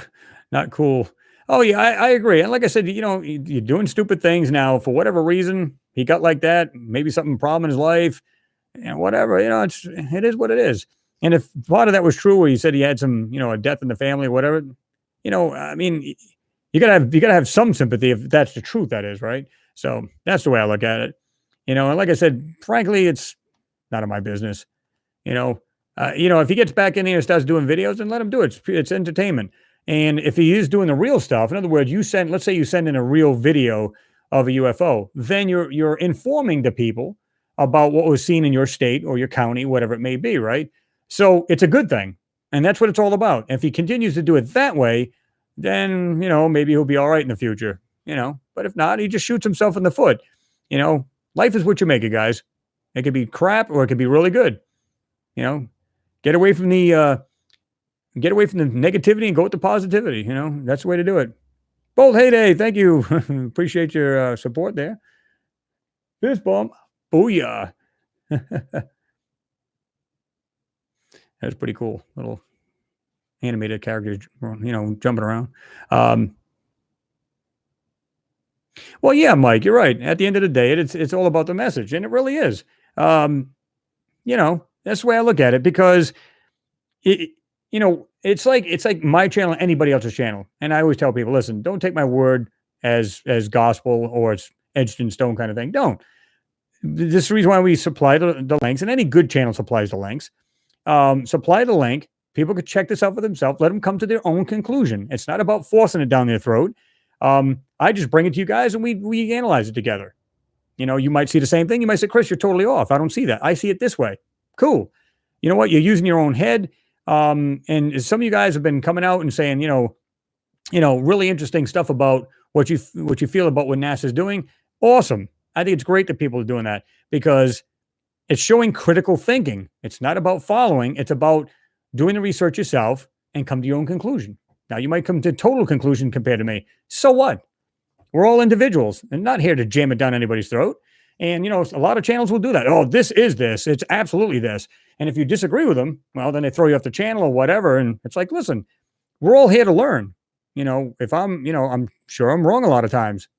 Okay. We can only speculate on any of these photos because, again, I've said it a million times, we can't go and handle this thing. And I mean, if I pick this up, oh, it's a mouse. I can clearly see that. I can hold it, and it's something we use every day. So yeah, but we can't touch any of that, even if it looks very similar to what we have here on Earth. We still cannot touch it. We cannot, look at it, and see how heavy it is, or we can't. It's just the way it is.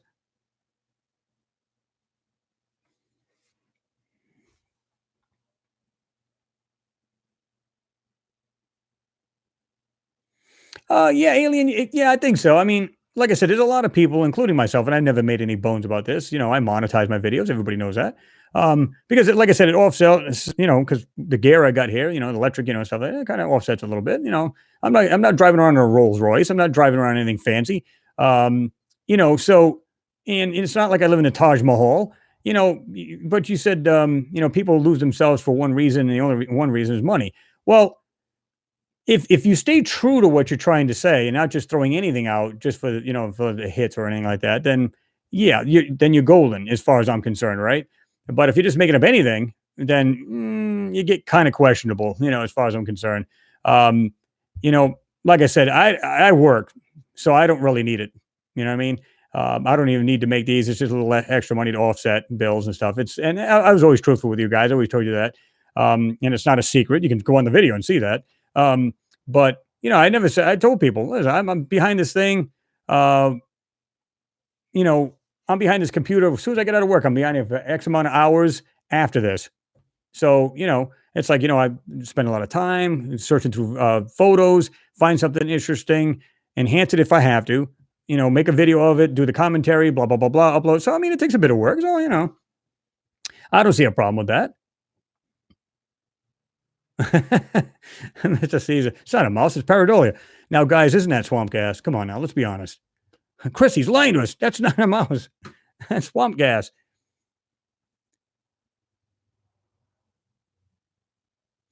Renee, you said, Joss and Susan, we have all sinned before in the past, so why crucify him for it? So what it does, so if he does Xanax, yeah, Percocets, yeah, all that good stuff, yeah. I know somebody in this chat that have done drugs.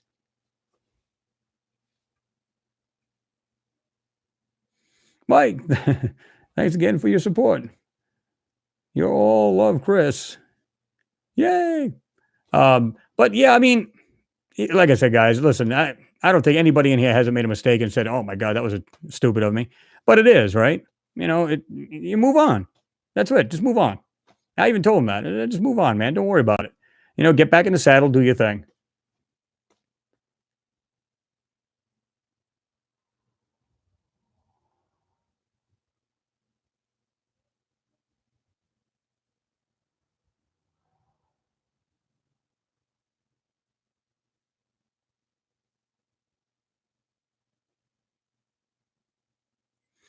Oh, no, alien. I know. You said, I'm not saying that about you, Chris, and I never would. Well, I mean, here's the thing. I had one guy actually told me that, and it was funny too, because he says, "Oh man, dude, you finally sold out. You're monetizing." I'm going, where the hell have you been? I've been monetizing. I don't know how long. you know, now don't get me wrong. YouTube will actually throw in. They can put ads wherever the hell they want when you monetize. I mean, you could put them in the middle, you could put them at the end, but it's up to them. They can do anything they want. So they put whatever ads or whatever BS they put in there. I don't do that. That's something you can say, yes, I'm going to monetize. They'll throw in the ads. That's just what they do.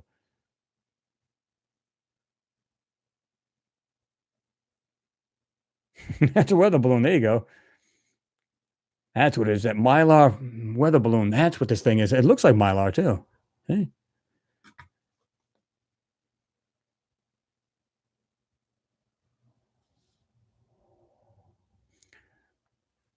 I'm in Gogna, 68. Hello, Chris. I love to watch your videos from Mars and the moon. You do great work. Well, thank you very much. I appreciate that.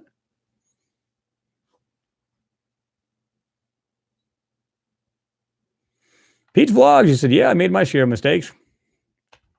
Listen, anybody who's human screwed up at one point. I mean, you know what I mean? Whether it's something minuscule, maybe as a child you stole from a store, or you might have done something really bad, whatever it might have been. Drunk driving, hit somebody, uh, beat the crap out of somebody, whatever it doesn't really matter. It really doesn't matter. It's the idea you screwed up. You will pay the price, but then, okay, paid your price, now move on. And I think people should let him do that. Anybody. It's not just him, anybody.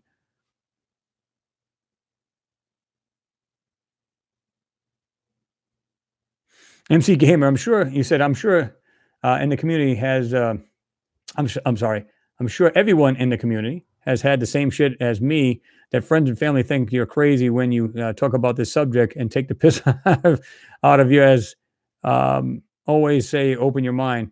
As I say, always open your mind. Yeah, I mean, funny enough, though, I have to admit, now I have had people say to me, well, where did you get this information? And of course, I'm more than happy to give them links to wherever they can find this. So in other words, they go, oh, he's not just pulling out of his rear end. He's actually done research. Well, yeah, I'm not just going to blow smoke. Now, if I am wrong, now I'm not infallible. I can make mistakes like anybody else, but I'll try to correct that. You know what I mean? So I will do that. Now, um, but everybody does it. Everybody makes a mistake at some point. You know what I mean? It could be the littlest thing right to the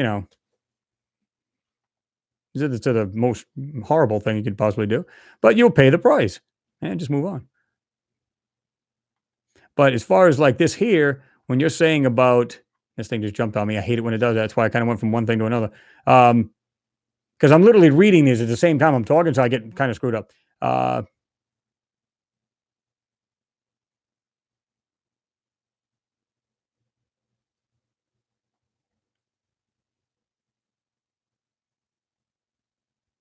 I ain't gonna find the damn thing now. Oh well. George Grohl, you said Clyde Tombaugh saw a nuclear explosion on Mars in 1941. Yes, he did. Absolutely. He saw two. Does this mean that the Martian Nazis won their war then at the cost of killing their own planet? The Martian survivors maybe this section of very bad people. Well, I'm thinking you're saying descendants, but this is the way I look at it. They may have killed themselves off, which we could easily do here on Earth, right? Country fight with another country. Yeah, I had enough of your crap. Nuclear war, boom, boom, boom. There you go. And it didn't take but two of them. One large one, one small one. And it pretty much wiped the planet out. Now, was it only nuclear or was it partly germ warfare? Like I said, I mean, can you imagine if we did that stuff? And I speculated big time. I said, what happens if we seen this civilization prior to 1941, seeing that they didn't have a chance to defend themselves and we bombed them? Think about that. A couple of nuclear blast, boom, set off the planet and basically annihilate it because it's good size, or kill off what we think is the most populated area of Mars. But then you send a couple other bombs that are like basically germ cocktails. Everything that we know that would kill us here on this planet, we send to that planet as well. Let it just go off in the atmosphere and kill off anything on the planet. How do we know? Now, I'm not saying that's what happened, but what if? It's a what if scenario, right?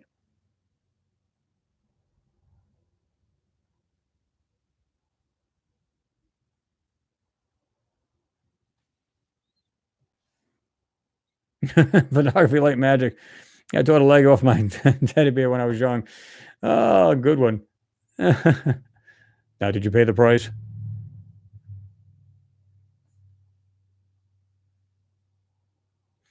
Josh D, you said, sadly, Chris, if NASA comes out with life on Mars, they probably would reveal microbials, not the civilization you reveal.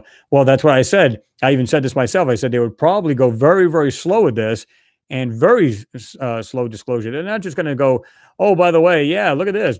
And here it all is. They're just going to dump it all on our laps. They're not going to do that. It'll be step by step. If it's going to be anything, it'll be very slow. And it'd be all nature. It'd be all natural nature stuff, not anything like we're talking about. Guarantee it.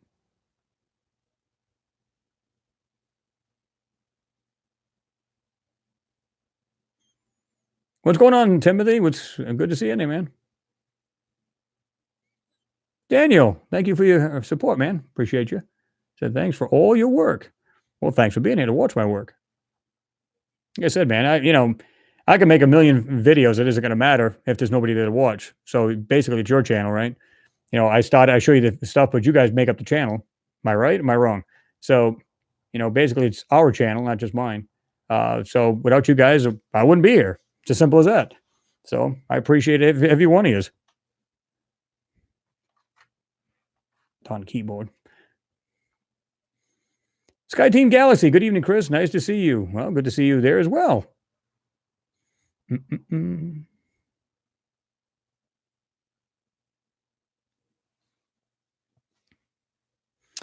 Mr. Caesar said, people, I am afraid NASA launched a bomb on Mars to destroy the wreckage there and a few survivors because maybe they were afraid of some billionaires that want to go there and see all the truth.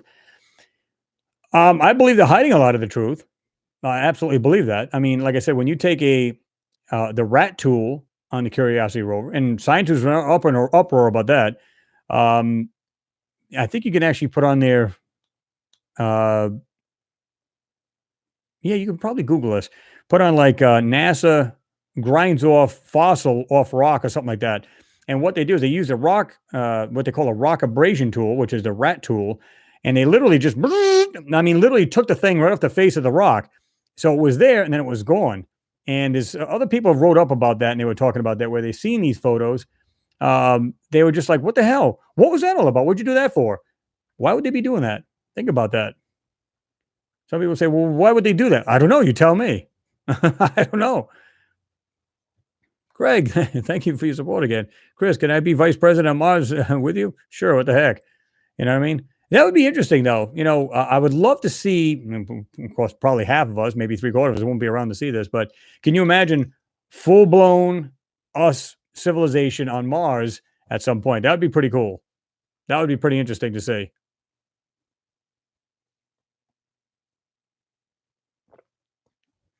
Yeah, you're right.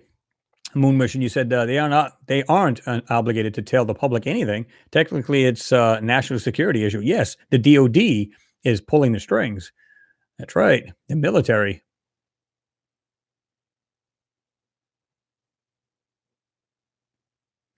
Mark, you're right about that too, man. You said people have blinders on and don't want to see the truth, but it is out there. Oh yeah, and like I said, I don't. It's almost like some people just don't want to do the research because you have some people go, well, why would you say that? That's not true. And how do you know there was life on there? Well, I don't know. We're seeing it on the photos. And why wouldn't you open your mind to it? I'm not saying you have to be gullible and fall for dumb stuff. I'm saying that even if you don't believe whatever channel you watch, including mine, then again, grab the photo, look it over yourself. And a lot of people now have been telling me, "Oh, I got I got Photoshop. I got another either GIMP, which is an enhancing software, free by the way." And they're checking this stuff out and they're going, "Wow, I'm seeing this stuff to myself. I'm doing my own enhancements now, and I'm loving it." So people they're diving into this stuff, and good for them. You know. SMP 156, NASA's destroying evidence of ancient civilization now. Well, judging by the photos, that's a yes. And judging by what they did on, like I said, I just got through talking about that, well, they actually did two things now that I think about it. But anyway, when they took a fossil off the face of a rock, they literally ground it right off. Why would they do that? Ask yourself that question. So that's a little weird. Why would they do that to begin with? And scientists were pissed off, and not about people, not like you and I. They were like, why would you do that?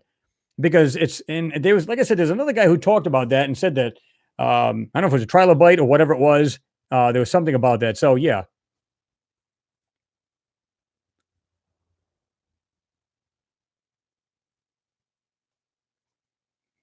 Great Lancer, you said, yeah, great work, Chris. Such relaxing and interesting vids. I appreciate that.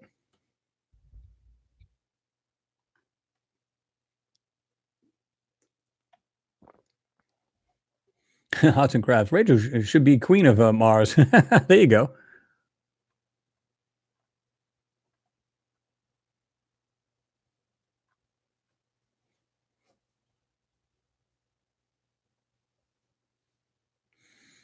Butter M, what's going on? Let's see you get in there. Big D disclosure. Oh, big disclosure. Can't wait. Well, I mean, I don't know about you guys, but listen, even if it's not what we want to hear, the day I hear them say there's actually organics and there's a plant, boom. Because I think they're really, I don't know why they'd be really worried about this, but it's like they're worried if they even say that because they're thinking, because it implies if there's plants, where do the plants come? Obviously the seeds. Is there insects? If it's a flower, is there insects there? Wait a minute, hold on. Now we got like a life cycle on the planet, not just a water cycle. Now we got a life cycle. Now people will start asking questions. So, I don't know. I don't know how they're going to go about it, but I think they're going to slowly let this stuff out. It'll be something that's, yeah, it's like a little moss. It's nothing special. It's living on there. So, who knows? But I think that's the way they're going to go about it. You're not going to see like this grand disclosure kind of thing. You're going to see it very slowly. Like I said, it'll probably be organics or something small or more fossils. And that's it.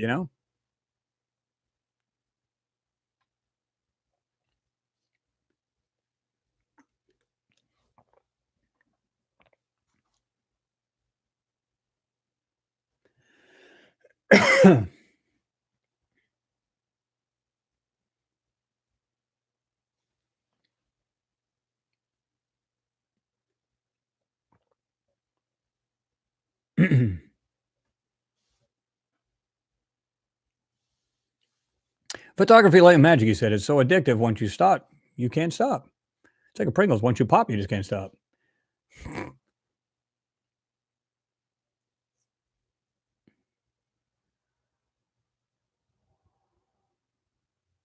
Ooh, that's creepy. Photography, light and magic. Some people will say anything on their videos to get subs and likes. There was one I saw the other night. A girl boasted she had sex with a dog. Ooh, had 2 million views. Go figure. Well, you know what? Yeah, people watch anything. And to me, I can't waste my time with that stuff. I just can't do it. And now sometimes you'll see like this suggested thing on there, like on the side, and it'll bring you to all kinds of weird, videos. I'm like, as soon as I start it and I go, nah, that's not what I thought it was next. I don't even bother. It's just weird.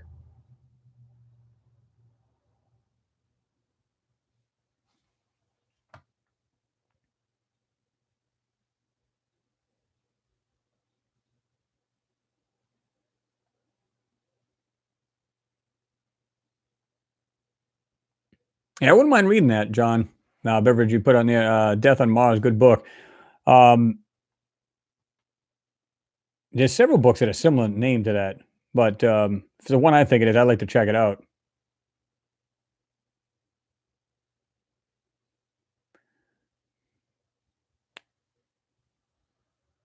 Elaine Walls. Well, I'm glad you popped in. And you said you just got home from work. I hope everyone has a great weekend.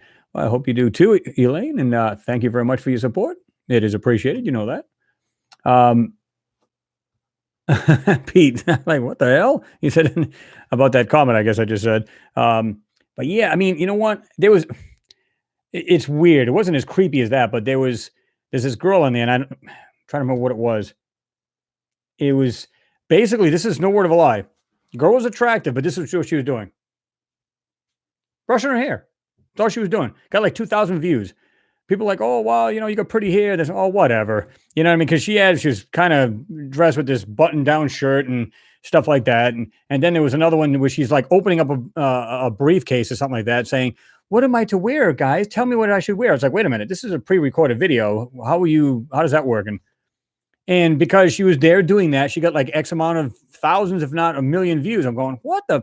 But it is what it is. People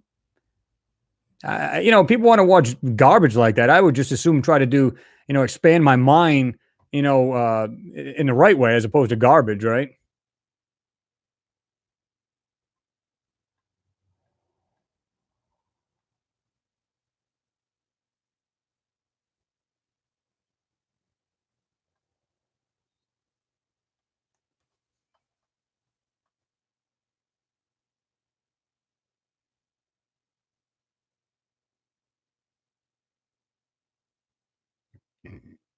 Oops.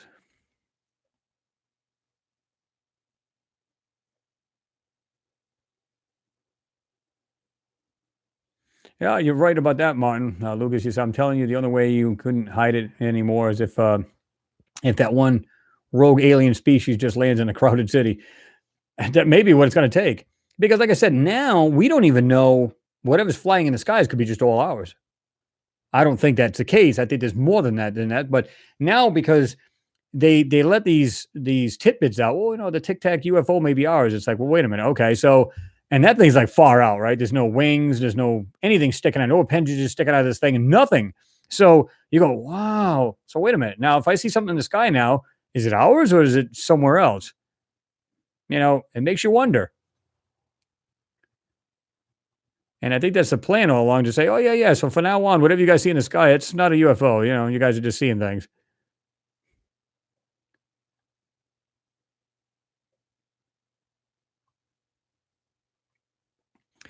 John Beveridge says Cairo means Mars. Yes, Egypt, Cairo, Egypt.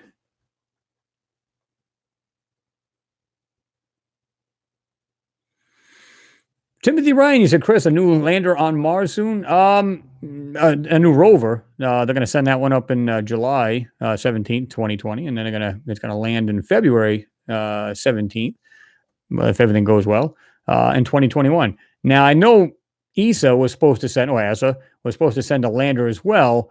Not sure. I didn't hear too much about that lately. It's supposed to have like a 6-foot drill bit on it and a ground penetrating radar to go with it. So I don't know what the deal is. I mean, I don't know if anybody else has heard anything about it, but I know I heard about that about a year or two ago, and of course I really haven't looked into it. But you think that would come up in Space News, right?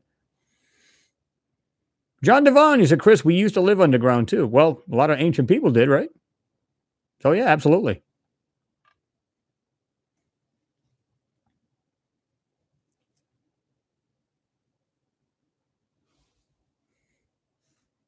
Move this over here. Move this box a little closer. Greg, you said, would religion be destroyed if they announced life on Mars? Maybe that's why it's being covered up. And thank you once again for your support. Well, I don't know, because here's the thing. The way I look at it is this. If a lot of people believe, like I said, I think it was the King James Bible, where they said, no, there's actually, in the Bible, it says there's 99 worlds. So God made 99 worlds. And they believe, regardless, if God created all, then obviously if it's a bad, let me move this back up in the screen. If it's a bad civilization, they believe God will take care of it. And, obviously he created all. So and I've talked to people who are heavily religious. They said, why would I care? I went, why wouldn't you? And they said, why would I? If God created all, then, he'll be the judge, when they die or whatever. So I don't know. To me, it may actually affect some people. I don't believe that it will, in a sense that it'll be like, oh my God, I just don't believe in religion. I don't think that's the case. I think they're going to be more attached to the religion. If they were to find out, in other words, if they freaked out about it, that's what they'd do. They'd be like, oh my God, I'm going to pray more now. It's like, and I've said this a million times, sometimes you watch these fear mongering videos about, 2000 is going to be the end of life, or, this is 2012 is the end of the world. And, stop. It was the time for enlightenment, not for the end of the world. You got a lot of people who try to do that just to get the hits on there. And it's like, stop doing that. And as far as like aliens coming down to kill us all, like I said, they would have killed us off while we were still basically primates. And even if they didn't, at some point, they would have said, okay, they don't have that many, again, like I was saying about Mars, what we might have done to them, pure speculation, but they would kill us off knowing that we didn't have any way to protect us back in the day. Like if you go back to the Egyptian times or prior, you just, they're just basically building stuff with rocks and, primitive tools. We can kill them all off now. Why would they wait until now? So, you know what I mean? If they're going to do anything, they would have done it already. That's my whole point. And I think any civilization that's capable of flying from here, point A to B, which is like a credible distance, like light years away, I think they're long past that being into wars and stuff like that, unless, of course, we were a threat to them. Well, then maybe, but I don't foresee it.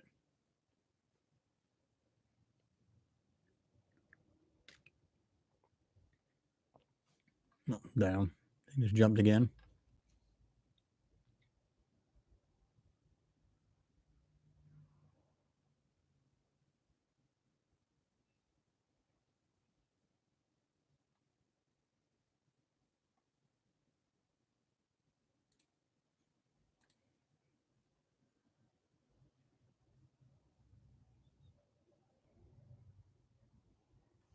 Mm-mm-mm-mm.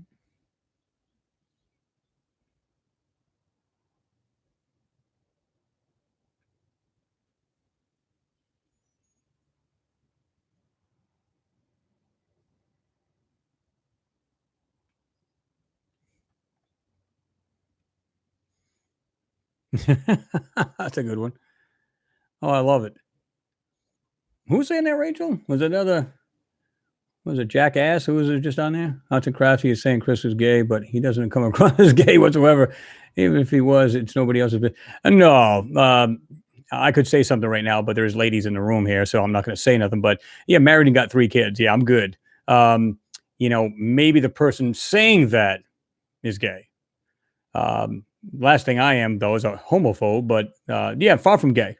Promise you that.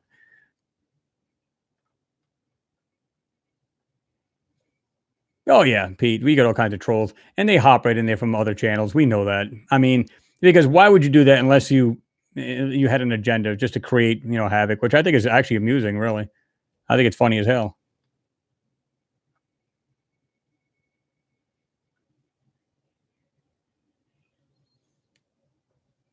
David Ramos, you said, "Hey Chris, great show, but I gotta go back to work. Have a great night, and the rest of you behave. God bless us all." Right back at you, David. You have yourself a good night and a good weekend coming up there, right? Thanks for stopping in. Appreciate you.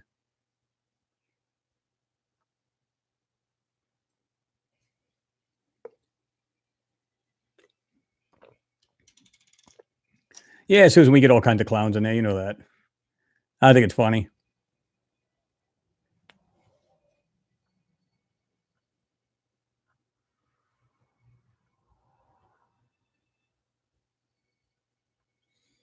You might be right, Rockstar. 80, 89, 70.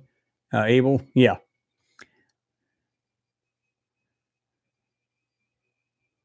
You can almost smell where the trolls are coming from.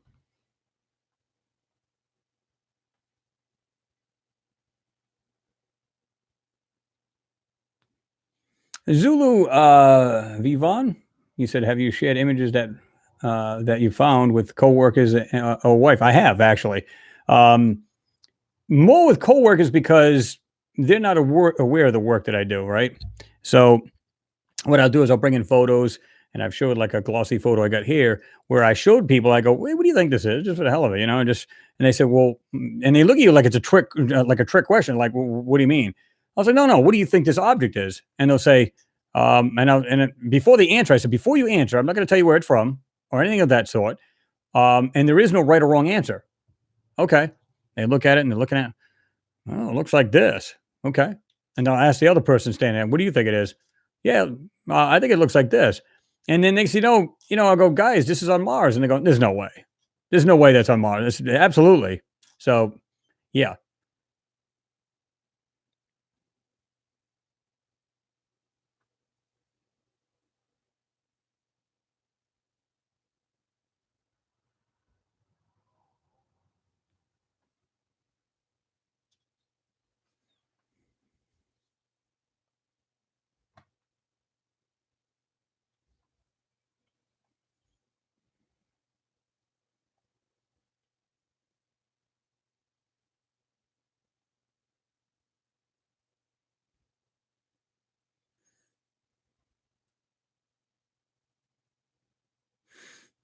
Justy, you're right about that. He said trolls are just ridiculous. Well, I just find it amusing because I go, so you want to take time out of your life to corrupt another channel?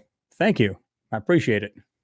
It's the way I look at it. So you must be doing something right to tick somebody off, whether it's another channel, just people, because it's not just one person, right? So they're coming from another channel. It doesn't matter what channel it is; they're coming from another channel because that's just not.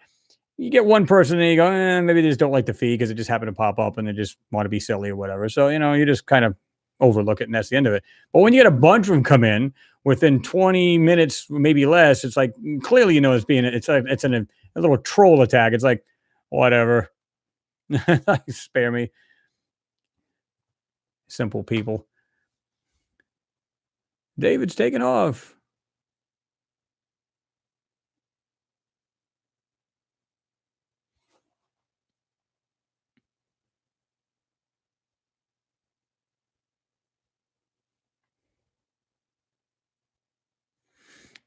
Kevin Thresher, I like the work you do cleaning up the images for viewers, although I'd veer towards, I'm not sure what, I guess you couldn't even finish it or whatever. Sometimes you only have so many words you can put on there.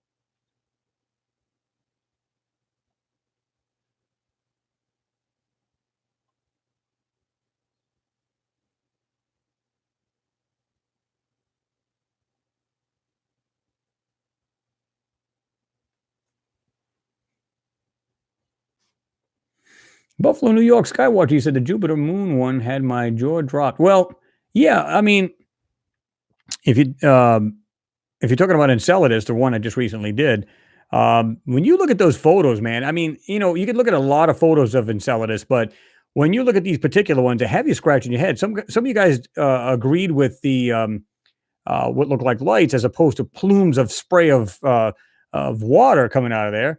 And you know, some agreed, some disagreed, but they all had everybody had they were puzzled about what looked like the shadows, looked like rectangular shadows. What the hell's that from?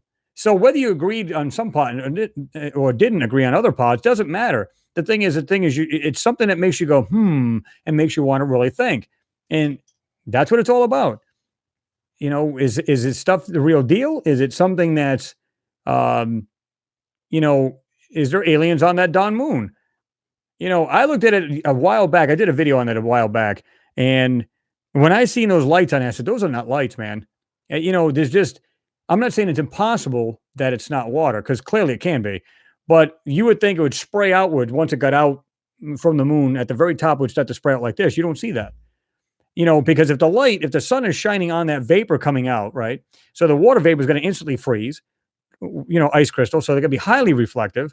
So you would actually see that go out like this and just kind of the way they talk about it, the way they explain it. NASA explains this. It comes back and it falls back as snow or like ice crystals onto the ground. If that's true, why we don't see mountains of this stuff right next to each of these geysers? We don't see any of it. The other thing is too, like I said before, how big is this body of water under the surface that it keeps just spraying this out over and over, just 24/7, or 362 days out of the. I mean, holy shit, 365, and just over and over millions of years. Okay, and it's like you don't see that either.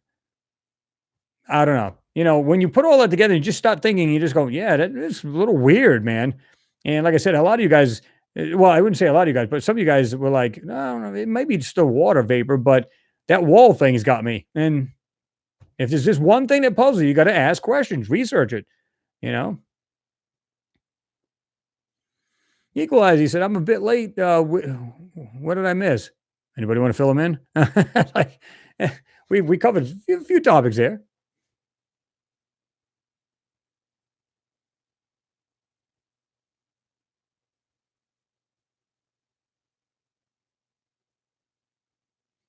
Yeah, Mike Hoover, I gotta agree with you there. He said, "Richard, you don't meet stunning females with brilliant minds much. You're a unicorn." Yeah, they're kind of hard to find. That's why. Listen, and without sounding chauvinistic, I love the idea of women being in on this, and just like they are in NASA, just like they were back in the '50s and '60s in NASA. What was that movie they just had out where they had like these women? They showed. That they were like a big part, an intricate part of the workings of NASA. But because they were women, they didn't want anybody to know. It's like, why? You know what I mean? They're just as brilliant, if not some of them are a lot more brilliant than men. I look at it this way. If you got a profession, follow it, chase it, do what you got to do. Um, you know, so it is hard. It's a rarity to find somebody who's actually really pretty and got a good brain to go with it. You don't find too many of those.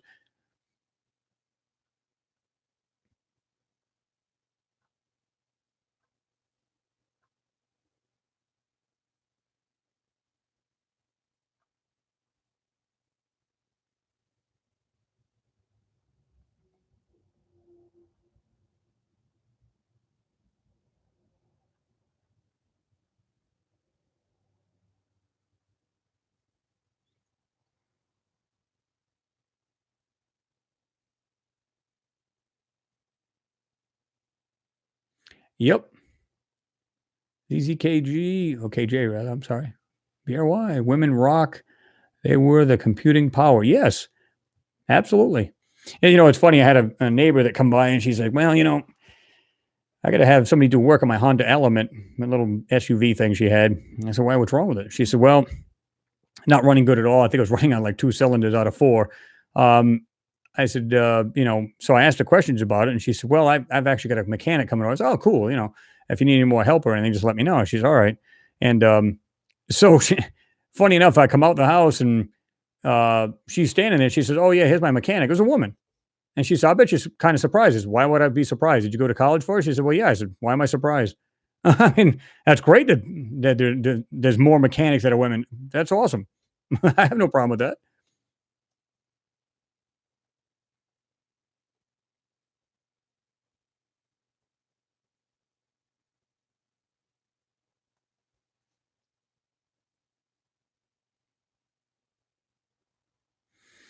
Um, Zula V. Vaughn, he said, how do you respond to people that share this information, that you share this information with in real life, who don't believe your work and ask for more proof?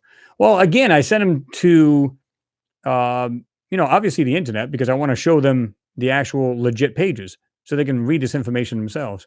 Um, because anybody can make anything up, right? So the way I look at it is just no. What you need to do is send them to either if you got the paperwork, give them the paperwork, make copies and give it to them. But it needs to be legit pages, and if it's peer review pages from scientists, then you need to give them that. So this way here, they're not going, oh, he's clearly making this crap up. No, I'm not. Or anybody who does this, if they're doing their own homework and their research, then they're going to come out with the truth, and they've got that to back it up. Like when I say, well, this photo is really from Mars, and they go, yeah. If you don't supply a link, you know, the subs will actually ask you, how come you never have a link? I've seen channels where people don't supply a link at all. And they're like, well, why don't you supply some kind of link? Because we don't know if this thing's fake or not. That's why right from the day one, since I started doing, I've been giving people links. Anything I talk about in my videos, you get a link to it. That's just a way to do it. It's the only legit way to do it.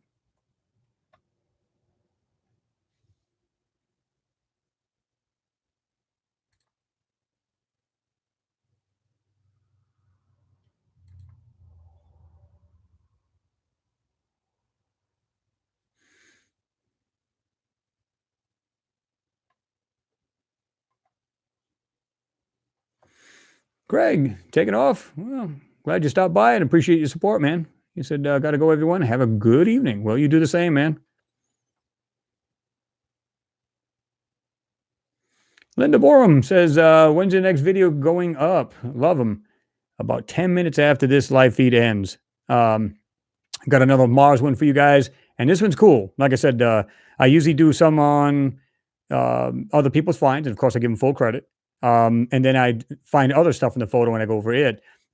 This one here is awesome. This one's neat because when you see it, yeah, it may be your brain playing games with you, but when you see it, you're going to go, whoa, that is neat. And then I find some other stuff, crazy stuff in there. So right around 10 minutes after this live feed, it's already uploaded. I just had to put a description in there and then just make it public. And you guys are rocking. So stay tuned for that.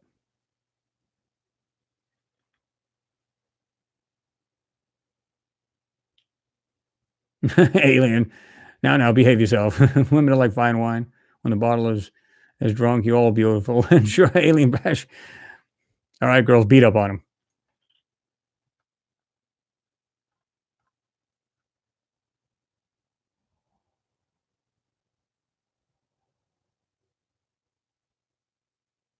Mike Hoover, I met my first female blacksmith the other day at a jewelry shop. She is amazing. Strong, brave, hot. Ain't nothing wrong with that.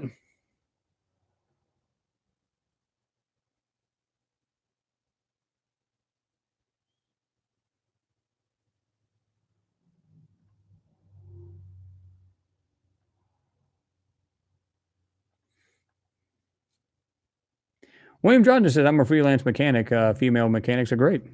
Yeah. That's one thing it was funny because I remember a girl, she was actually setting up machines in the place I worked, and they did everything they could to get rid of her. And I'm saying, wait a minute, why did you hire to begin with? Oh, because you want to be like basically politically correct. It's like having, people of color on the job. Listen, I don't give a shit what you are, male, female, black, white, Chinese. I don't give a crap what you are. If you got knowledge, by God, you should be there doing the job like anybody else is doing it. That's the way I look at it.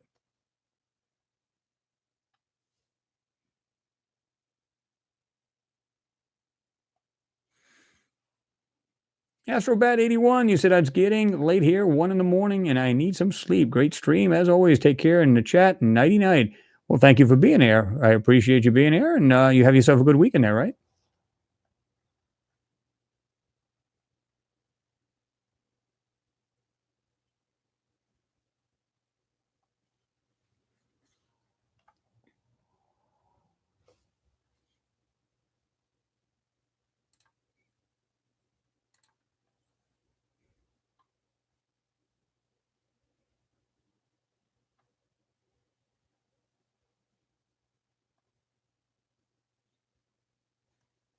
Hudson Crouch, you said, when I showed the people at my work, the interesting things from your videos that I have screenshotted, I make sure I tell them your channel name, etc., so they can have links. Well, I appreciate that.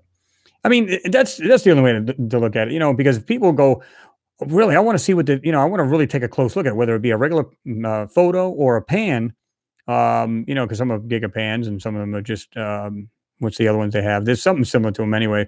But the gigapans, people just go, I love those because you can literally look over this long gigapan as opposed to just one photo, right? That's why I prefer to use the pans because you can get an idea just how far or where this thing's at. In other words, it's far away from the rover. If it's closer, where it is in there, as what's around it. I mean, it's so much better as opposed to just a single photo. But I enjoy doing the photos too, right? So yeah, I don't mind doing it, but I prefer them because you can really get an idea where everything's at. Where again how well you really can't tell how far it is from the rover, but you can get a somewhat idea if the rover's in the photo and get some kind of idea. But because they screw with the mountains and make it well, they put things over these objects, make them look like mountains. It looks like it's oh my god, it's so far away, and it's not. It absolutely is not. Now, some things may, but that's not the case at all. I find that most of that stuff is within hundreds of feet away, where they make it look like, oh my God, we're seeing like miles upon miles away. That's not true. At least not from what I've gathered from the photos, anyway. Some people may see it a little differently, right?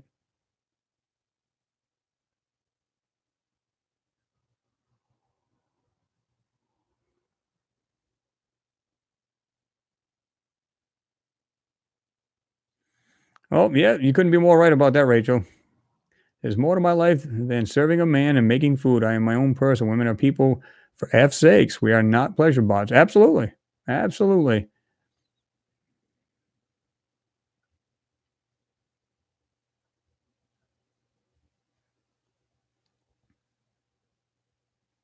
William Johnson says, cool, Chris. Bravo. Last one was great. They've all been great. Well, I appreciate it.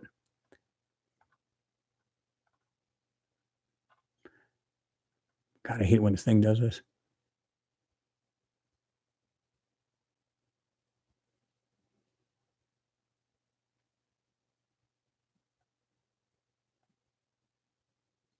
MC Gaming said the Chinese are being quiet because they have found shit and don't want anybody to know. Yeah, I mean, it just. I'm going to try to get this other video I've got out too, and it is of. There was like 5 or 6 photos they recently just put out, supposedly high res.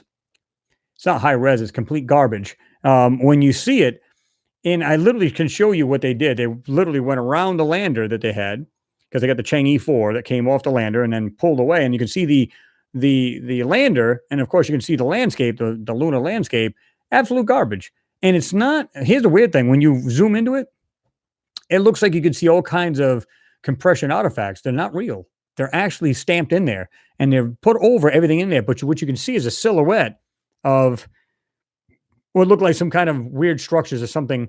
Um, it's like off in the distance and down a little bit. But when you see the photo, it looks like it's completely flat ground. It's not. Hopefully, I can get that one out too.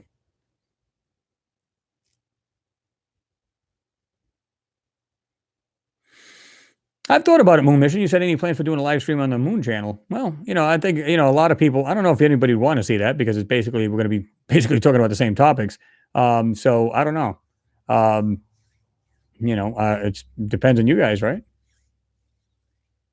Elaine Walls, I am retired union iron worker, and as a woman, you have to work twice as hard to be half as good as the men on the job. Sad in this day and age. Well, it's almost like you feel like you have to prove yourself, which you really don't have to, right? But in a job, it's almost like you feel you have to because, oh, am I going to make it up to expectations and all this other crap? It's like it's so sad. It really is.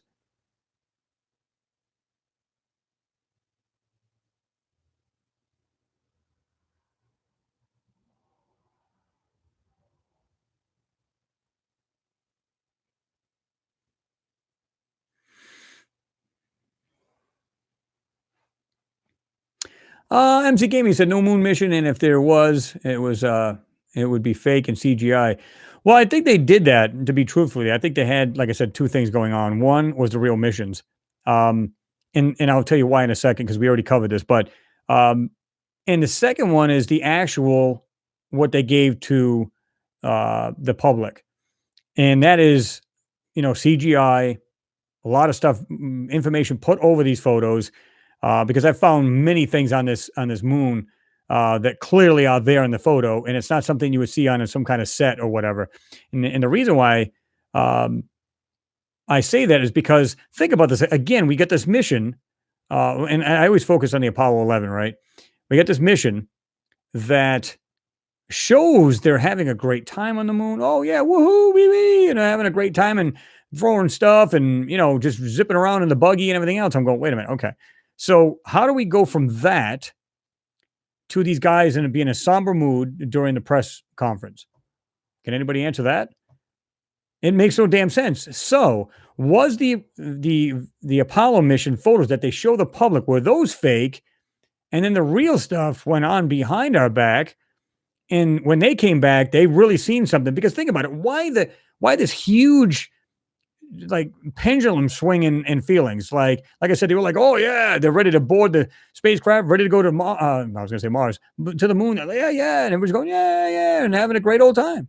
You see the videos, everybody's having a great time on the moon, checking out rocks, having laughs, everything was just great, everything was just dandy. Come back. I mean, they literally look like they've lost their parents in a car crash. I mean, that's what exactly what they look like. They don't want to be there. They seen something on that moon that clearly it changed them for life. It did. It absolutely changed these guys. This is why Buzz Aldrin went into hiding for the longest time. And I think this is the reason why, if you've seen him back in the day when he was an astronaut, and even after that, stand-up guy and everything else. Now you look at him now. Have you guys seen the press conference where trying to remember how long ago this was? But anyway, he was in there with Trump, and Trump saying we're going to go back to the moon, da da da da da, and he's like making all these weird facial. I mean, just weird. Like it's like something actually screwed with him badly. I mean, really bad. He just doesn't look like the same guy, and I don't think any of these guys were when they came back. He's just really weird, and I can understand that happening. Think about that. I can truly understand that happening if they went and see something really strange to the point where they couldn't even wrap their minds around it. I mean, you know, so was one like a PR move, like the videos we saw, it was just a bunch of BS? Could very well be. Because when the astronauts really came back, why weren't they just enthusiastic as they were on the moon before they went to the moon, but when they came back, totally different? Anybody explain that?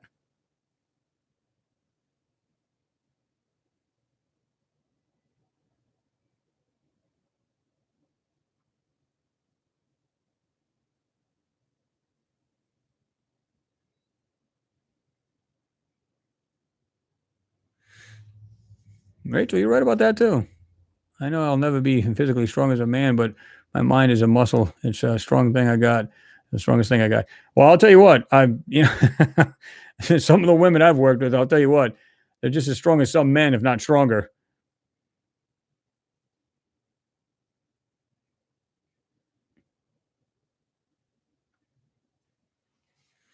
Buffalo, New York, Skywatcher, you said it would be so hard to have seen what they've seen and can't talk about. Well, yeah, I mean, just imagine that you're one of these astronauts. You go there and everything's great. You're seeing these things and you're like, they're not yours. So you're there looking at these things and all like, and probably terrified, and then they came back and they said, whatever you saw there, you're not allowed to talk about a thing. But those things, you're not allowed to talk about anything ever, even on your deathbed. How do you comprehend that? How do you like? It's like the most awesome thing you've ever seen, or the scariest thing you've ever seen that's known to man, or man does not know about it yet. You want to tell about it, but you can't. How do you do that? Well, Mike Hoover, you're right about that. Astronauts are Freemasons, no doubt about that.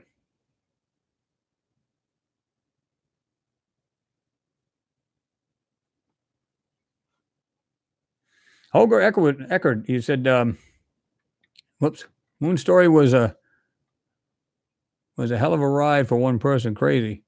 Yep.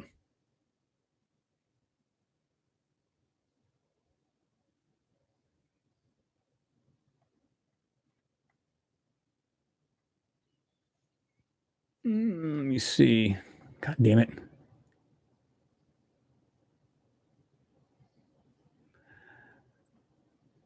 Yeah, Buffalo, New York Skywatcher. Yeah, you're right about that. It would drive me nuts. Well, that's exactly what I think happened to these guys. I think it literally. Now, don't get me wrong. I think you would think they would actually have them in a room, prep them for this. Say, by the way, these are satellite photos from the LROC. This is what we've been seeing. You guys are going to go on the ground and actually toy with these things. So, well, not toy with them, but actually be able to take pictures of them. Maybe take small parts and take it back with you. So on and so forth. Parts of the metal. Maybe it's a crashed spacecraft, which some of the things we've seen on this moon look like just dilapidated, spacecraft inside craters, all kinds of weird things. How do we know they didn't go there to take a piece, check out the steel or some of the technology, pull out of it? How do we know?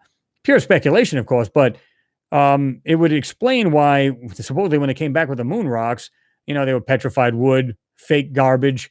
People are like, oh, they're calling fake on it. Well, it all makes sense now because if you only get so much of a payload you can take back, what are you going to take back? Rocks or something that's alien technology? There we go, right?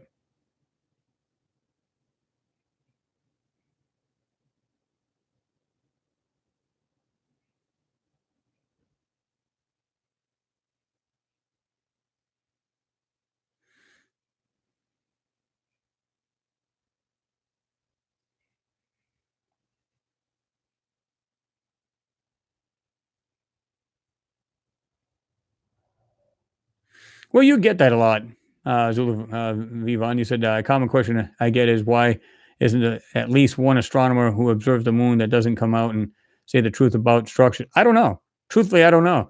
Um, you know, if they can see these things up close, even with the really largest telescope, right? I don't know if they'll be able to see anything super tiny on the ground. Now, the LROC will, the Lunar Reconnaissance Orbiter Camera, will because it's only 75 miles off the lunar surface. Whereas how far are we from the moon? And that we've got uh, the atmosphere playing games on the you got the atmospheric distortion. So you got to go through all that. Even with a really large telescope, you're not going to see structures like that. Um, you might see things that don't look natural, but to see these things really, really clear or pretty darn close and crisp and clean, you're not going to see that. You won't. Um, so yeah,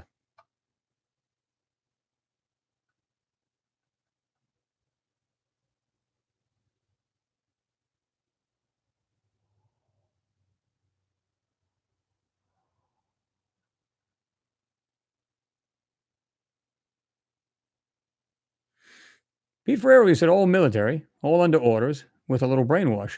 Well, again, I mean, it's sad that all of these probably these space programs are actually being dictated what they can let out, what they can't. This is the reason why they have a CGI department at JPL. You know, simple as this: we're going to let you put the photos out, but they will be information will be redacted. You'll put some digital information over them, so on and so forth. So the public doesn't really know what's going on any moon or planet. Doesn't matter, and that's it. Simple as that. If you can't comply, we'll shut you down. Pretty much.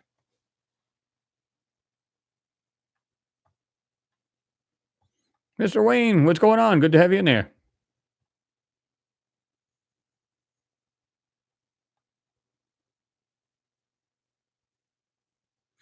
Yep, absolutely right there, Suzanne. Susan, I was going to say Susan Ann, but I combined it. But something they had to take to their graves to protect their families, children, grandchildren, great grandchildren, and so on. Yeah, absolutely. Because here's the thing: they're saying, listen, I often thought about this, and I think I even told you guys this. I said, listen, if you were an astronaut and they said to you, "Hey, we want to send you guys to the moon, and there's a chance you could die in the process. We want to get some rocks up there so that we can, better study these, and we can see how old, because other things, other rocks have come from maybe other solar system, galaxies, whatever. We want, you to go up there and look at that. Now, wait a minute. Now, you can ask you two questions. One, we want to send you up there to look for rocks. Would you be okay with that? Or we're going to send you up there to look for or take some ancient, maybe some alien stuff back from the moon here. Which one are you more likely to risk your life over? There's your answer. So these guys went and they probably said, okay, we promise. Either they didn't tell them at the beginning, like, you have to keep this under your hat. You cannot say a word about it, so on and so forth. Or they told them when they got back, and this is the reason why they were so distraught, or they were just distraught, period. I don't know. But most likely, you're not willing to risk your life for a simple rock or rocks, right?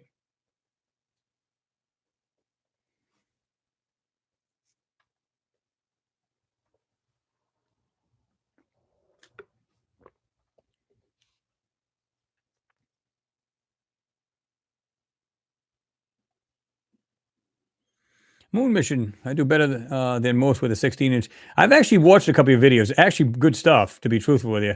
Because as soon as you said that 16-inch, it triggered. And I remember you saying, I said, man, my God, you've got some really good videos from people. I've seen people with bigger telescopes don't get the resolution you get out of yours. So, yeah, kudos to you for doing that. You said it's more than just a number, it's how you use it is the key. Exactly. Absolutely.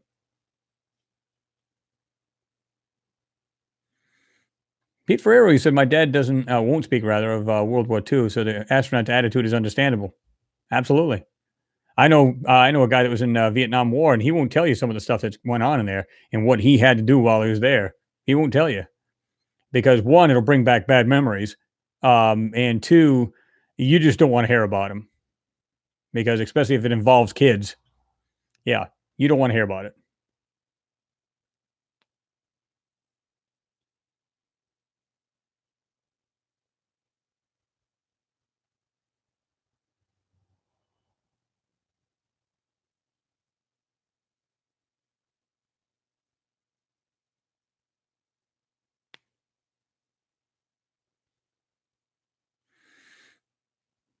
Mike Hoover said, I believe they knew what to expect. A lot of evidence.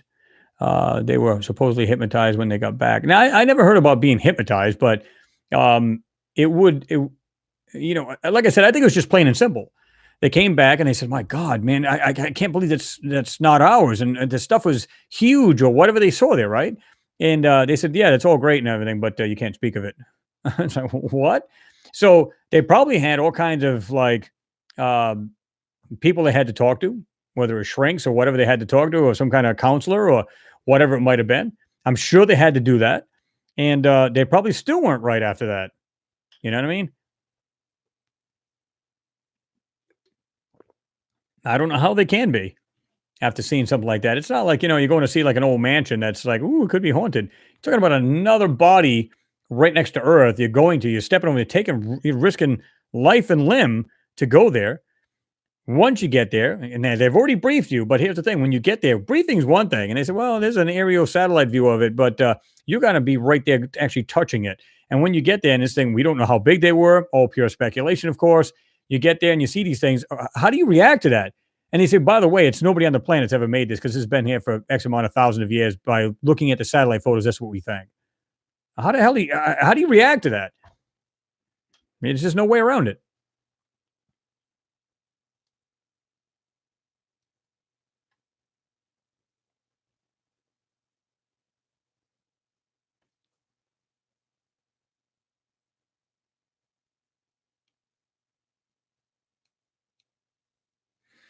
Robert Morgan, thank you for your support, man. Appreciate it. He said, here's that makeup super chat. And Hubble can see the lunar surface. Absolutely. A lot of people say, well, no, it's not designed to see that. So therefore, um, you know, but I disagree. Like I said, if I'm going to make a telescope, okay. Um, Now, what do they got too? They got several now. They got the Spitzer. They got, because some of them are like just deep out in space kind of thing going on. But if I'm going to design something like that, I want to make sure I can see every single planet in our solar system up close, almost like to the point where you can see a quarter on the ground. Now, if the planet has a lack of atmosphere, great. You're going to see the surface a whole lot clearer, right? So, darn well, the first thing they did was okay, adjust the optics, whatever you got to do to that thing, adjust it and look at every single planet so they knew where to go in the future. And, if this thing can see far out in space, it sure in hell can turn back its optics and actually look at this thing with no problem whatsoever, whether it be Mars, Jupiter, Saturn, doesn't matter. Darn well that, that thing could actually see everything on the moon as well. And they could probably see like a fly in a buffalo's rear end. Who knows?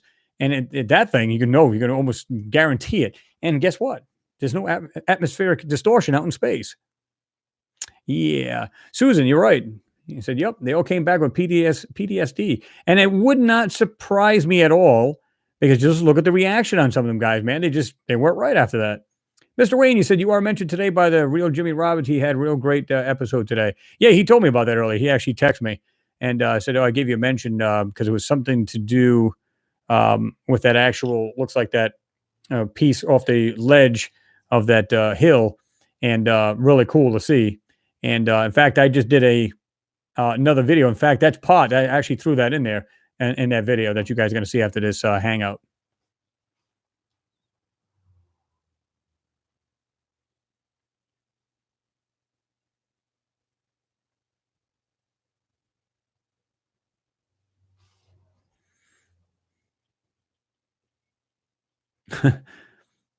H Toes 1AV. Hey, yay, won't miss this week. No, you didn't, but you are on the kind of the tail end of it. But yeah, I'm glad you made it in there, man. Yeah, William, you're absolutely right about that. William Johnson said it's the biggest letdown. After all, that on the moon, they couldn't tell. Yeah, I mean, again, there had to been two different things going on. One is like the PR move, which shows the astronauts having a great time, doing all kinds of stuff. Now, I believe a lot of those were actually real, though, because of the stuff I've seen in these photos. Now, people go, well, they were all fake, so therefore it was on a set. Okay, again, and I'll say this again. If you're the smartest people, at least you're trying to convince the public that this is a moon. Okay, you're going to make sure there's nothing on this quote unquote set, right? You're going to make sure there's nothing there. So when you take a photo of this, it's going to look as pristine as possible, the most natural it could possibly look. And of course, you can doctor it up and make a background whatever way you want or whatever you want it to be. But everything on the ground is going to be total pristine, nothing there to see, kind of like the Mars photos. You're going to make sure it's nothing there to see, clean, clear, so you don't have to manipulate a darn thing. Think about it. But yet you do. So that tells me that these photos are in fact real. Now, excuse me. Damn. Now, don't get me wrong. I think a lot of this stuff was actually made them look like, again, that PR thing going on where, oh, yeah, we're having a great time. Why would you take the moon buggy knowing that, listen, you're up there to do a job. It's a serious job that you're doing, but you're sitting there, oh, I got this thing, the floor on the thing, and you got these rooster tail dirt flying out of the back and having a great come on. It's, to me, it's a gaffe. It just makes more sense that was more of for the public. And then we had the real deal going on behind that. And I think a lot of that stuff, you had to kind of tell the difference between a fake one and a real one by what you found in the photo. And clearly, if they're going to doctor up something, and then again, you can almost bet it's kind of real, right? So, yeah.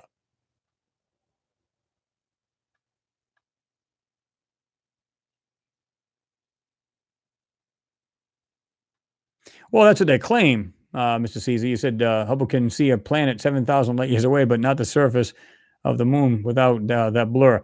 And, People said that, well, if they try to look at it, it's just the optics can't do that. Oh, that's horseshit. I don't believe that for a minute. I think absolutely that thing could see perfectly and right down to fine detail on that moon with no problem whatsoever. And like I said, they just turn around and they just, you know, uh, they take excellent photos, know what's there, and as the moon's turning, you can take all kinds of photos, right? And see everything super up close. They know exactly what's up there. And now China's there, and like I said, there's 5 or 6 photos that's supposed to be like, again, high res, nah, complete garbage. And like I said, I got a video coming up about showing that. It's crazy. Hoping to get that thing out soon for you guys.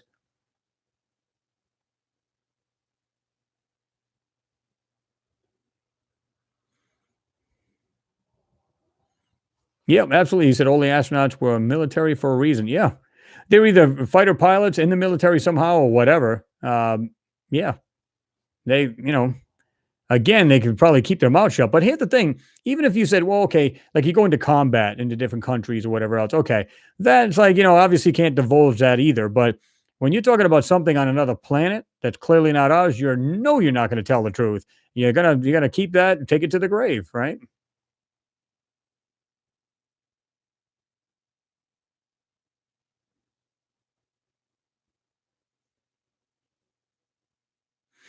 John Devon, you said, say something at the risk of being locked in prison for life. Like I said, I believe in aliens, but if I worked for the government, I say they were not real. That's my tell. They are real people. I told would know. Well, and that's the thing. Yeah, you're going to say anything you want because I don't know. I think I'd be like, I'd hope I could talk to somebody after that mission and talk about what I've seen. And if other people, the other astronauts are talking about it too, so it helps them get it off their chest and explain it and talk about it.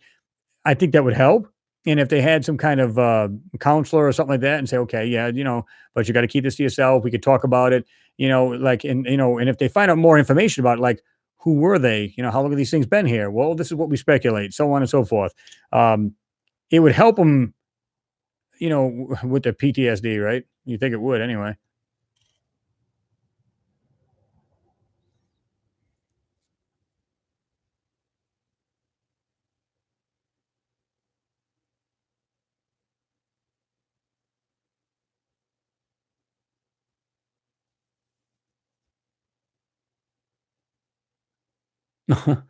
Buffalo, New York, Skywatcher, you said I can see the moon with my P900 with the Hubble is lying.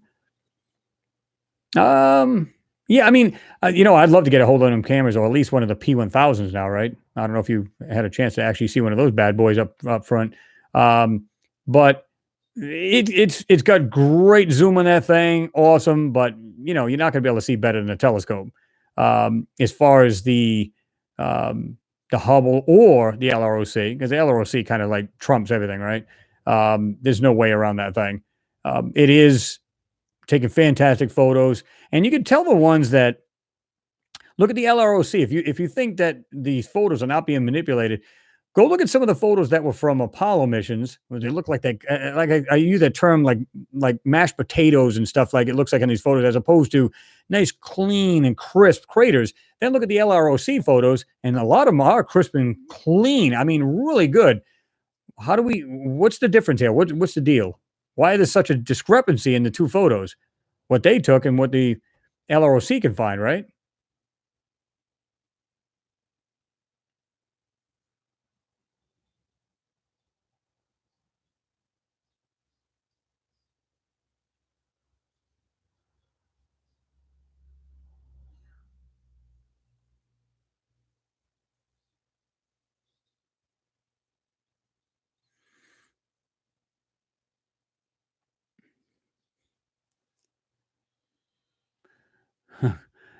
I see, Cord, you're going back and forth to the other guy. He said, I thought they were all crazy until I found a brick on Mars on NASA photos. Yeah, I mean, what looked like building blocks and weird, crazy things in there.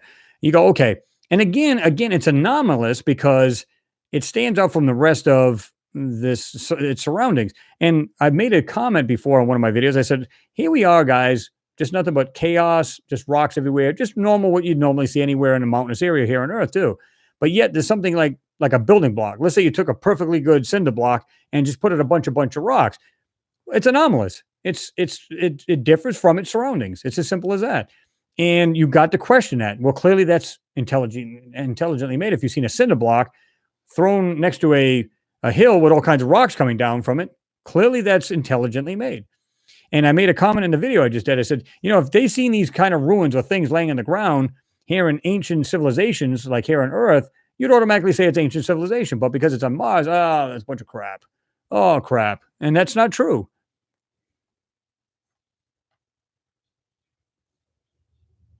Oh, so you had a chance to check out the P1000 then? New York Skywatcher? Because I don't know. I mean, there's supposed to be a little bit better zoom, isn't it? I don't know if it's a digital zoom as well as physical. But I'd love to get a hold of either one. I want to get a P900. That would be interesting. There's a man in a hat next to a black cat. Sweet. No, Clarks, I sure haven't. You said, Chris, have you researched Star Forge yet? Sorry, I keep asking. I really want to hear. I'm going to write this damn thing down because apparently I didn't remember this last time. Let me see. See if I can't run over the microphone. That'll help.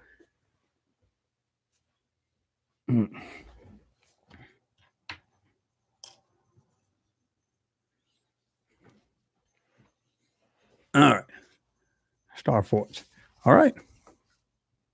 I'm going to definitely check it out. Now, is there any videos about that, or is it just, like a page that you can go to? Oops.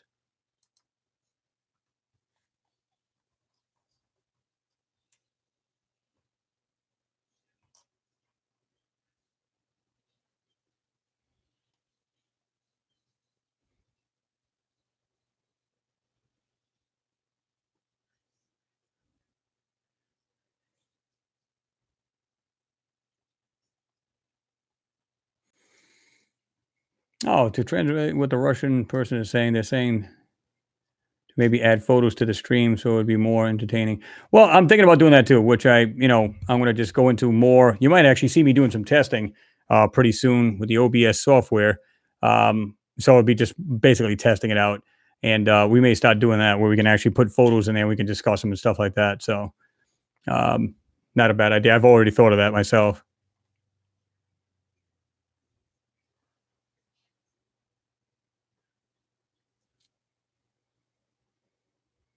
I am Merkin. You said we should all send you some PayPal, Kickstart dollars so you can do your own lunar photos. The P1000, I think, is the better one. Not too sure. Well, I don't know which one's better because truth, I don't own one, so I don't know. But New York Skywatcher has the P900. She says that she really loves it. So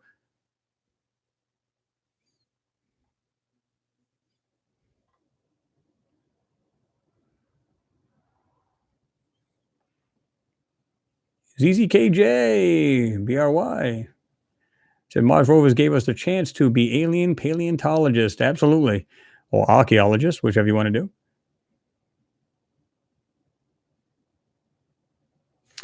Yeah, some videos and pages if they haven't been scrubbed. That's the sad part, man. A lot of these, like I said, if you go back to the early photos of the Curiosity rover, awesome, because they were manipulated, but not quite as much. Just look at the ones go back to 150 and then look at the ones you see now. I mean, totally different texture of photo. I mean, what a mess. And it's like looking for a needle in a haystack in some of these things. It's crazy. But look at the difference. Just go back and just look at some of these. Put solve even 570 or whatever number, like a low number, like 550, 500, and look at the difference between those. They're more smooth. Doesn't look as chaotic. It looks a lot better. It just so they're in the middle of something that's so. It's like everywhere. So they just have all of this stuff everywhere. They're just trying to block it all out without not having a photo. You know what I mean? Of course, they're this close to not having a real photo. The way to keep going over this information over the top of the real one, right? Jason, you say, hey, Chris, have you seen this video 16 feet documentary? I don't think that I have.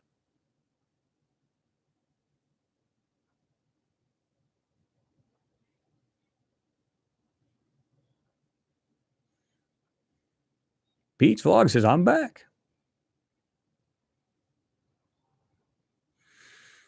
All right. Skywatcher. I'll have to check that out. You said a lot of the Nikon lovers like the P900 better. I'll have to check that out. Mr. Wayne says, I like the phrase planetary archaeology. Yep, absolutely.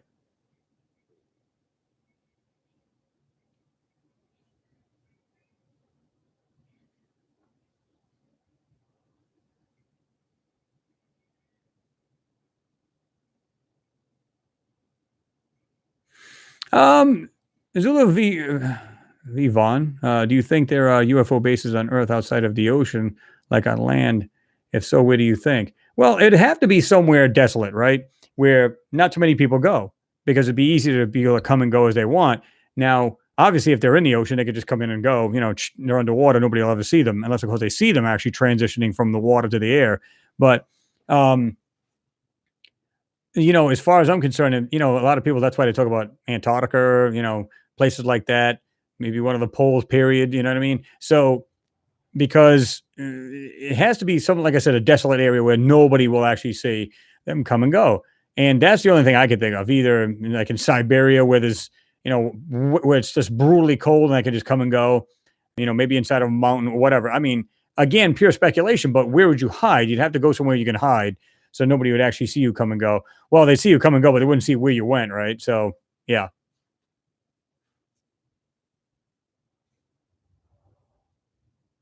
Oh, you said there's a lot of comparison videos. All right, I'll have to check those out.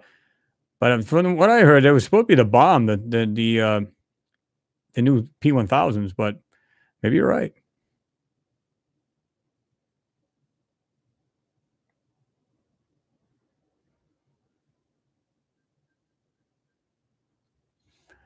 Oh, you said it's hours long, but if any, where'd it go?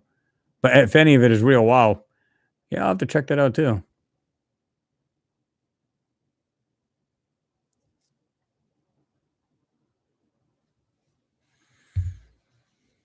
Mr. Caesar said if there's nothing out there, then why the Vatican should have their own observatory? They say that all they need to know are in the Bible. Well, again, even a lot of these priests are coming around, the ones that are actually in these observatories that they have. They're actually saying, yeah, we believe there are aliens. They're actually starting to come out and say that. Now, why would they do that? But to me, I don't know why it would change their beliefs. They would just simply say, well, yeah, well, God created all, so there you go. Right? Makes more sense to me.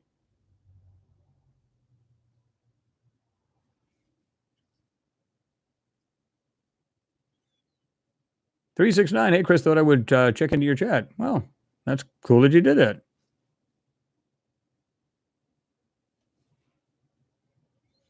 Yeah. Yep. Linda Borum says they call it Lucifer, which is strange, really weird, right? Yeah, let's look through Lucifer. Yeah.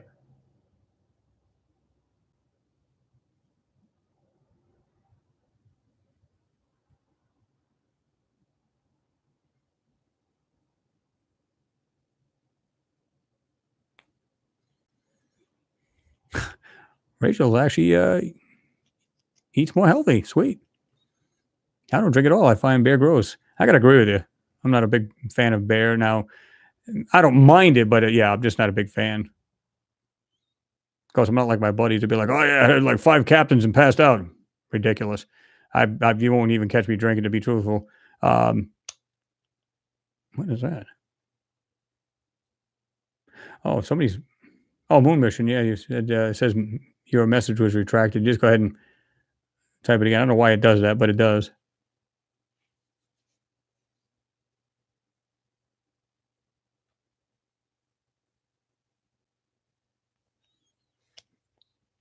Oh, the Vatican's looking for that. Okay, you said they are looking for the destroyer coming out of Virgo.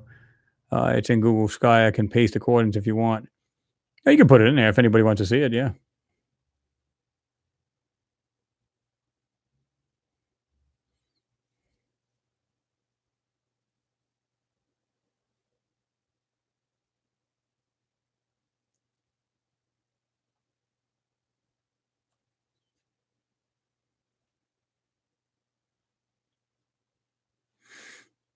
Zula Vivon, you said, have you seen crafts in your Luna photos? How do they look? I have seen a couple. There was a couple. There was one that was actually inside a crater wall, just laying there. Seen several. They looked like they were just kind of like part of the lunar surface, meaning they've been there for thousands of years, um, very long time. And like I said, they look like they either crashed onto the planet or onto the moon, rather. Again, I'm looking at questions here, Mars and stuff. But I've seen plenty of, well, not plenty, but a few that clearly are spacecraft. You could just see it. I can't tell you exactly one off the top of my head, but they are there. There's no doubt. What look like cities, structures. Some of them look intact, and some of them look like they're just dilapidated, like they're just something happened to them. So, I mean, how do we know? And somebody's even mentioned this to me before. They said, how do we know this whole solar system wasn't occupied at one time and they had wars amongst the planets? How do we know?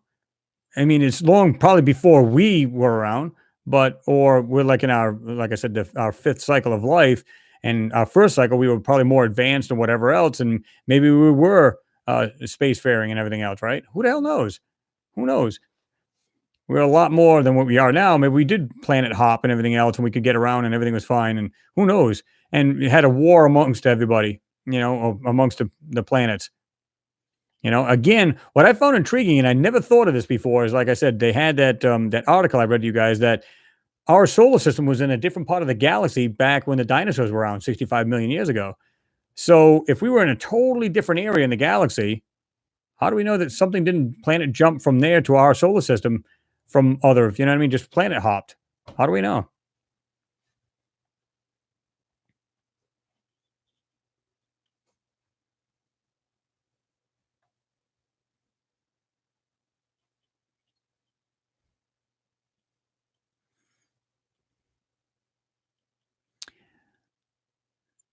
FUCK Society, have you taken interest in either physics and electrogravitics? So it would be nice to see you do a video in that sort, maybe talking about the Philadelphia experiment or something. Miss Brown, Tesla. Um, yeah, I mean, I remember seeing the actual movie Philadelphia experiment. That was neat. And how they were trying to use electromagnetics to turn themselves invisible. And of course, that went horribly wrong, according to the movie or the experiment itself, because you can read it besides the movie. Um, but that went horribly wrong, and basically displaced the actual ship from one area to another in the harbor. And what happened to them, with the crew members and stuff like that, being stuck inside the floorboards and everything else, and the hull and everything else, just crazy stuff. Um, but yeah, I mean, I'm always interested now whether to do videos on it. I don't know. You know,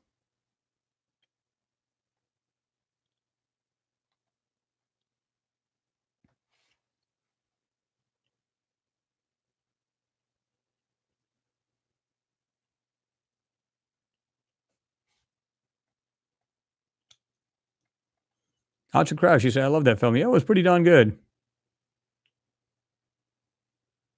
Yeah, exactly. The raise the gravity so light can't pass through it. It basically, yeah. If the movie was exactly the way and portrayed it as the way it was, that really happened. That's crazy. But again, how far did this? When was this supposed experiment? They're doing this back then. Can you imagine the technology we have today?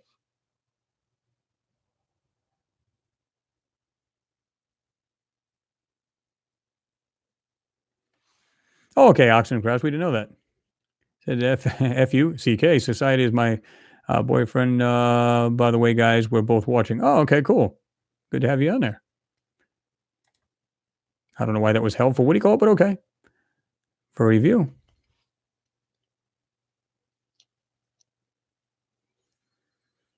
No. Viva, no. He said, does knowing the truth about the structures ever feel like a burden or something? Or sometimes you realize you know something very few know about. Well, yeah, the second part, you know more, and that's why you don't mind having like-minded people like ourselves talking about this because it's something. Again, you guys have done research on these photos because you grab the photos and run with them, and I've I've seen these things both on the moon, Mars, and it kind of makes you feel cool inside in a sense because you see these things and you're just like, wow, this is amazing. You wish you could share that with somebody, but you can almost tell people that wouldn't give a crap, right?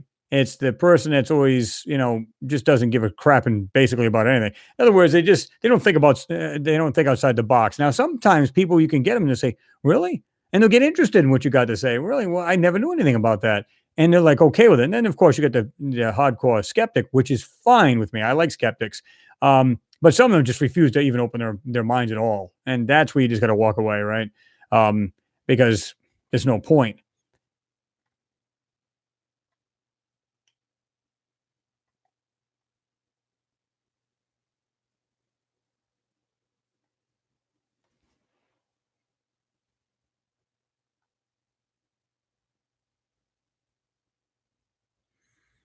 Johnny Topside says, "Hello, humanity. What's going on?"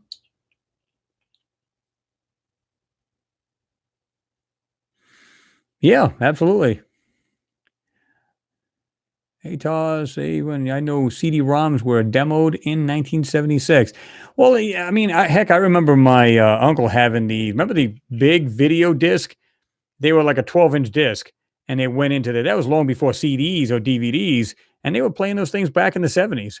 You know, I wish I had one of those big video players. They were just a huge disc, and they played that. He had a player, and I said, "Wow, that is cool. It's the neatest thing." Of course, he had the money to buy all these toys. In fact, I've got the his original Sony reel to reel, and it's not a hybrid. It's not tubes and solid state. It's all solid state, all soft touch buttons. This is back in the 70s. He had a turntable that went by heat. Put your finger, just barely put it over, and it would change speeds and everything else without pushing buttons. That's pretty neat. And that's back in the 70s, guys. And this is just simple electronics everybody, the consumer can get, right? So picture just, technology, what the military has. And there you go. 100 years ahead of us. Good possibility.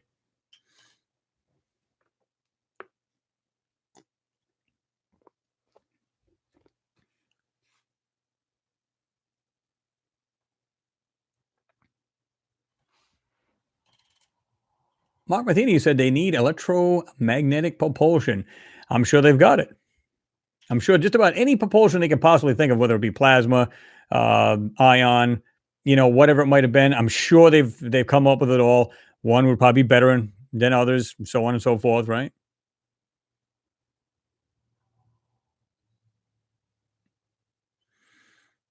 Yes, Robert Morgan. Yep, laser disc, the big old laser disc. Yep, 369 said the same thing. Renee, I have to go get UFO dinner and extraterrestrial alien dessert. Is it green? Hope it's healthy.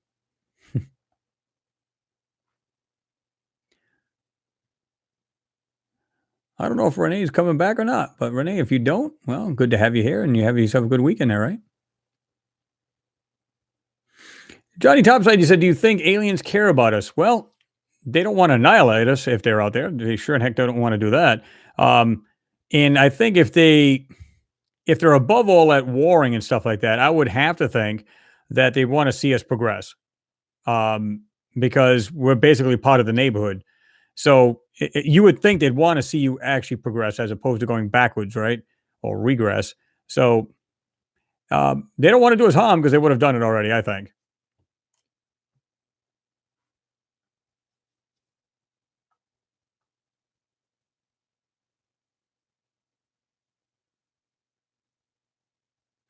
Loads of rust on Mars. Yeah, got a lot of it. But I also think that, again, they put that kind of rusty red color there uh, to give it a lot of that, because I know there's a lot of iron in the atmosphere and stuff like that. And that's what makes you believe, a lot of rusting, which could very well be um, on that planet. You never can tell, right?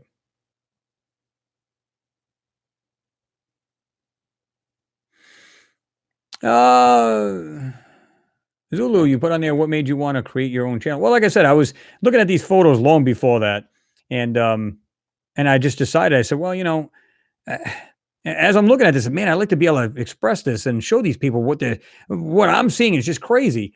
And I said, maybe I'm just losing it. But then I said, well, I'm going to do a video. I'm going to see what happens. And people started watching it, and then they said, man, I've been looking at this myself, and I totally agree.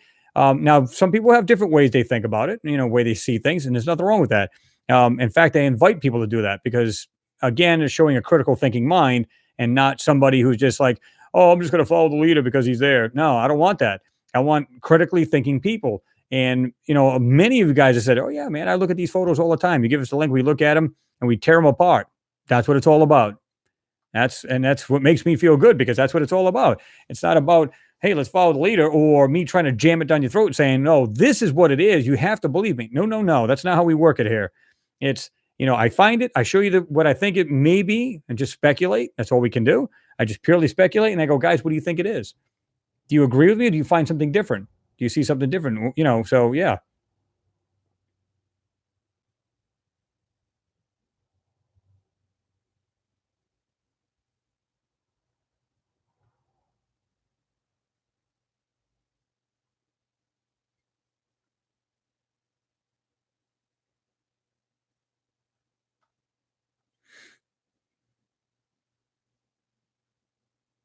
Oh yeah.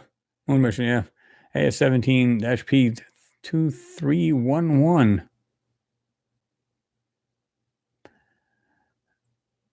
Johnny, you said, do you think cover ups are a necessity? Um, I think as far as military wise, it is because they just want to have this basically for themselves, right? I don't know. I'm sure there's many reasons for it, but that may be the top reason. Again, who's got the most powerful toys rules, right?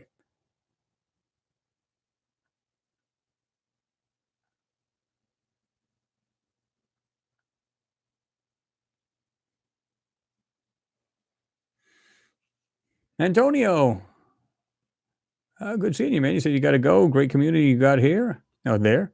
I enjoy the banner you guys have. Well, I appreciate you being here, Antonio, and we'll see you next time, right?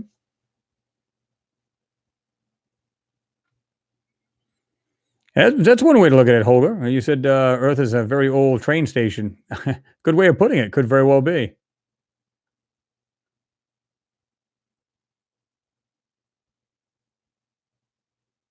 Yeah, I have, Michael Stark. You said, Chris, have you noticed strange objects in the skies of Mars pics? I've seen what looks like birds or lights or just black objects. Very weird. Yeah, I mean, you can't be, like I said in my other video, somebody was saying, hey, what's that in the sky? Now, you got to be careful because a lot of times you get a burnt or hot pixel on these photos, or it's just a simple, imperfection with the camera at the time. Again, it gets pretty damn hot on that planet and it'll affect the camera and you'll end up with hot pixels. Well, just be careful. Now, I have seen things where, again, you see like a small dot. You don't know if it's close or very far out. You can't tell, but you can see a motion blur. Yeah, not a blur, but a blur behind orange. I love it when I do that with the camera watch. Kind of make it flicker. But you'll see like a small object and you'll see a motion blur coming from the left or coming from the right of it or whatever. And it basically shows you it's going in a certain direction. Now, I did that one time and people like, I said, an insect on Mars or something like that. People are like, oh, that's just a grain of salt or sand or gravel or some goofy thing. And I'm going, okay, one. So it's windy enough to bring up the one, but you can't see many more. Just the one. Come on, doesn't make any sense. So there are things flying around in the sky there. I guarantee it. And if that's true, and this thing could have been close to the camera, so it'd be like a small gnat or insect. And if it was a distance out, again, we can't gauge that. If it's a distance out, it may very well be something bigger than an insect, right?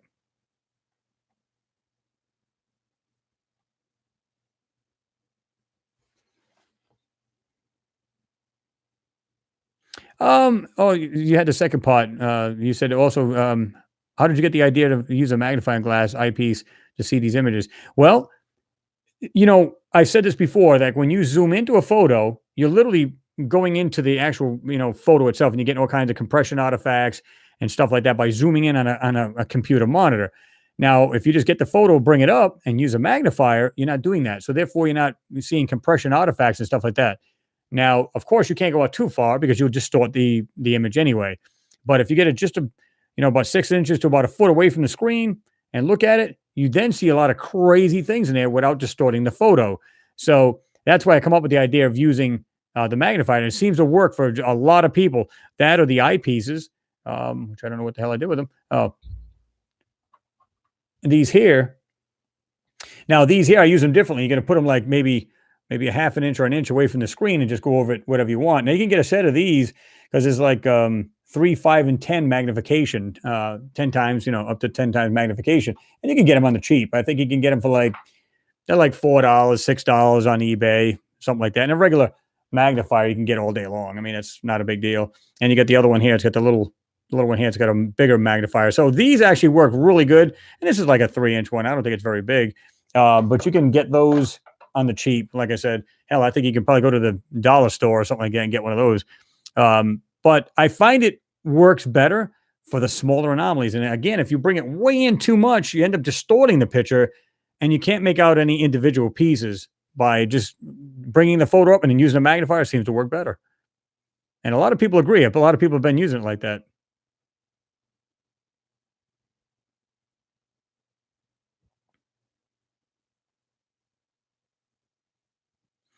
Roy Searles, what's going on?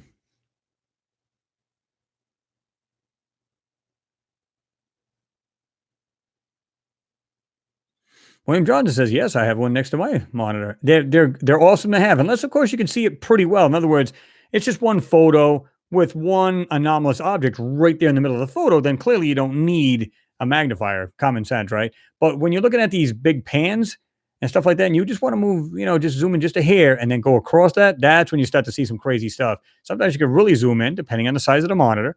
Like this one has a 24-inch, or I'm sorry, 27-inch HD monitor, up to 4K. So it's actually pretty decent. I've actually had people say, "Oh, well, I wish I had the monitor." The cost of being sarcastic. Wish I had the monitor to see what so I could see what you see. It's like, it's all I got to do with the computer, man. I don't have anything elite. It's something that somebody else can't get, right? So yeah. Robert, you said you can get a set of 4 on Amazon for about US, dollars, $10 to $11. Yeah, absolutely.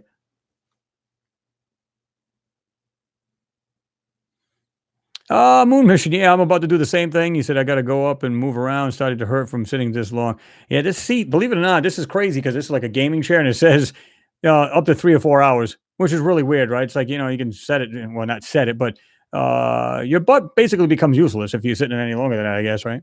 But yeah, as usual, guys, great chat. And heck, we're over 3 hours. We normally we don't usually go that long, but you guys are awesome. Great conversation as always. It's no different. It's the same way every weekend. Great support, both monetary and as well as verbally. So I appreciate you all. You guys know that. And like I said, great bunch of people. What more can you ask for? And that's a great way to pass a Friday evening. Well, some of you guys have Saturday mornings, so you're already on it. So yeah, um, so I do appreciate every one of you. And let me see that. Hold on. I was just answer this last one. CCM or My Holly rather. D. Water on Mars, lakes, rivers with question marks, small seas. Absolutely. I don't know about the small seas part, but there is bodies of water underground. Now, again, they're not saying on top of the ground, but I believe that there are. So yeah. But there are all of that. There's a water cycle on Mars, period. That's it. And they've said it themselves. They stated it themselves. But any last one is, if you haven't actually hit the like button, go ahead and slam it before we leave. So yes. But again, actually fantastic hangout as always, guys. You guys are the best. Couldn't ask for a better bunch of people. You guys are awesome. So what can I say? Anyway, as I said, guys, everybody have yourself a good weekend. Be safe as always. And, look for that video coming up. I'm going to try to bust this thing out. Give me about 10, 15 minutes and it'll be on right after this hangout. So if you guys have time to watch it, please do so. Much appreciated. Anyway, guys, everybody have yourself a good night, good morning, and I'll talk to you soon.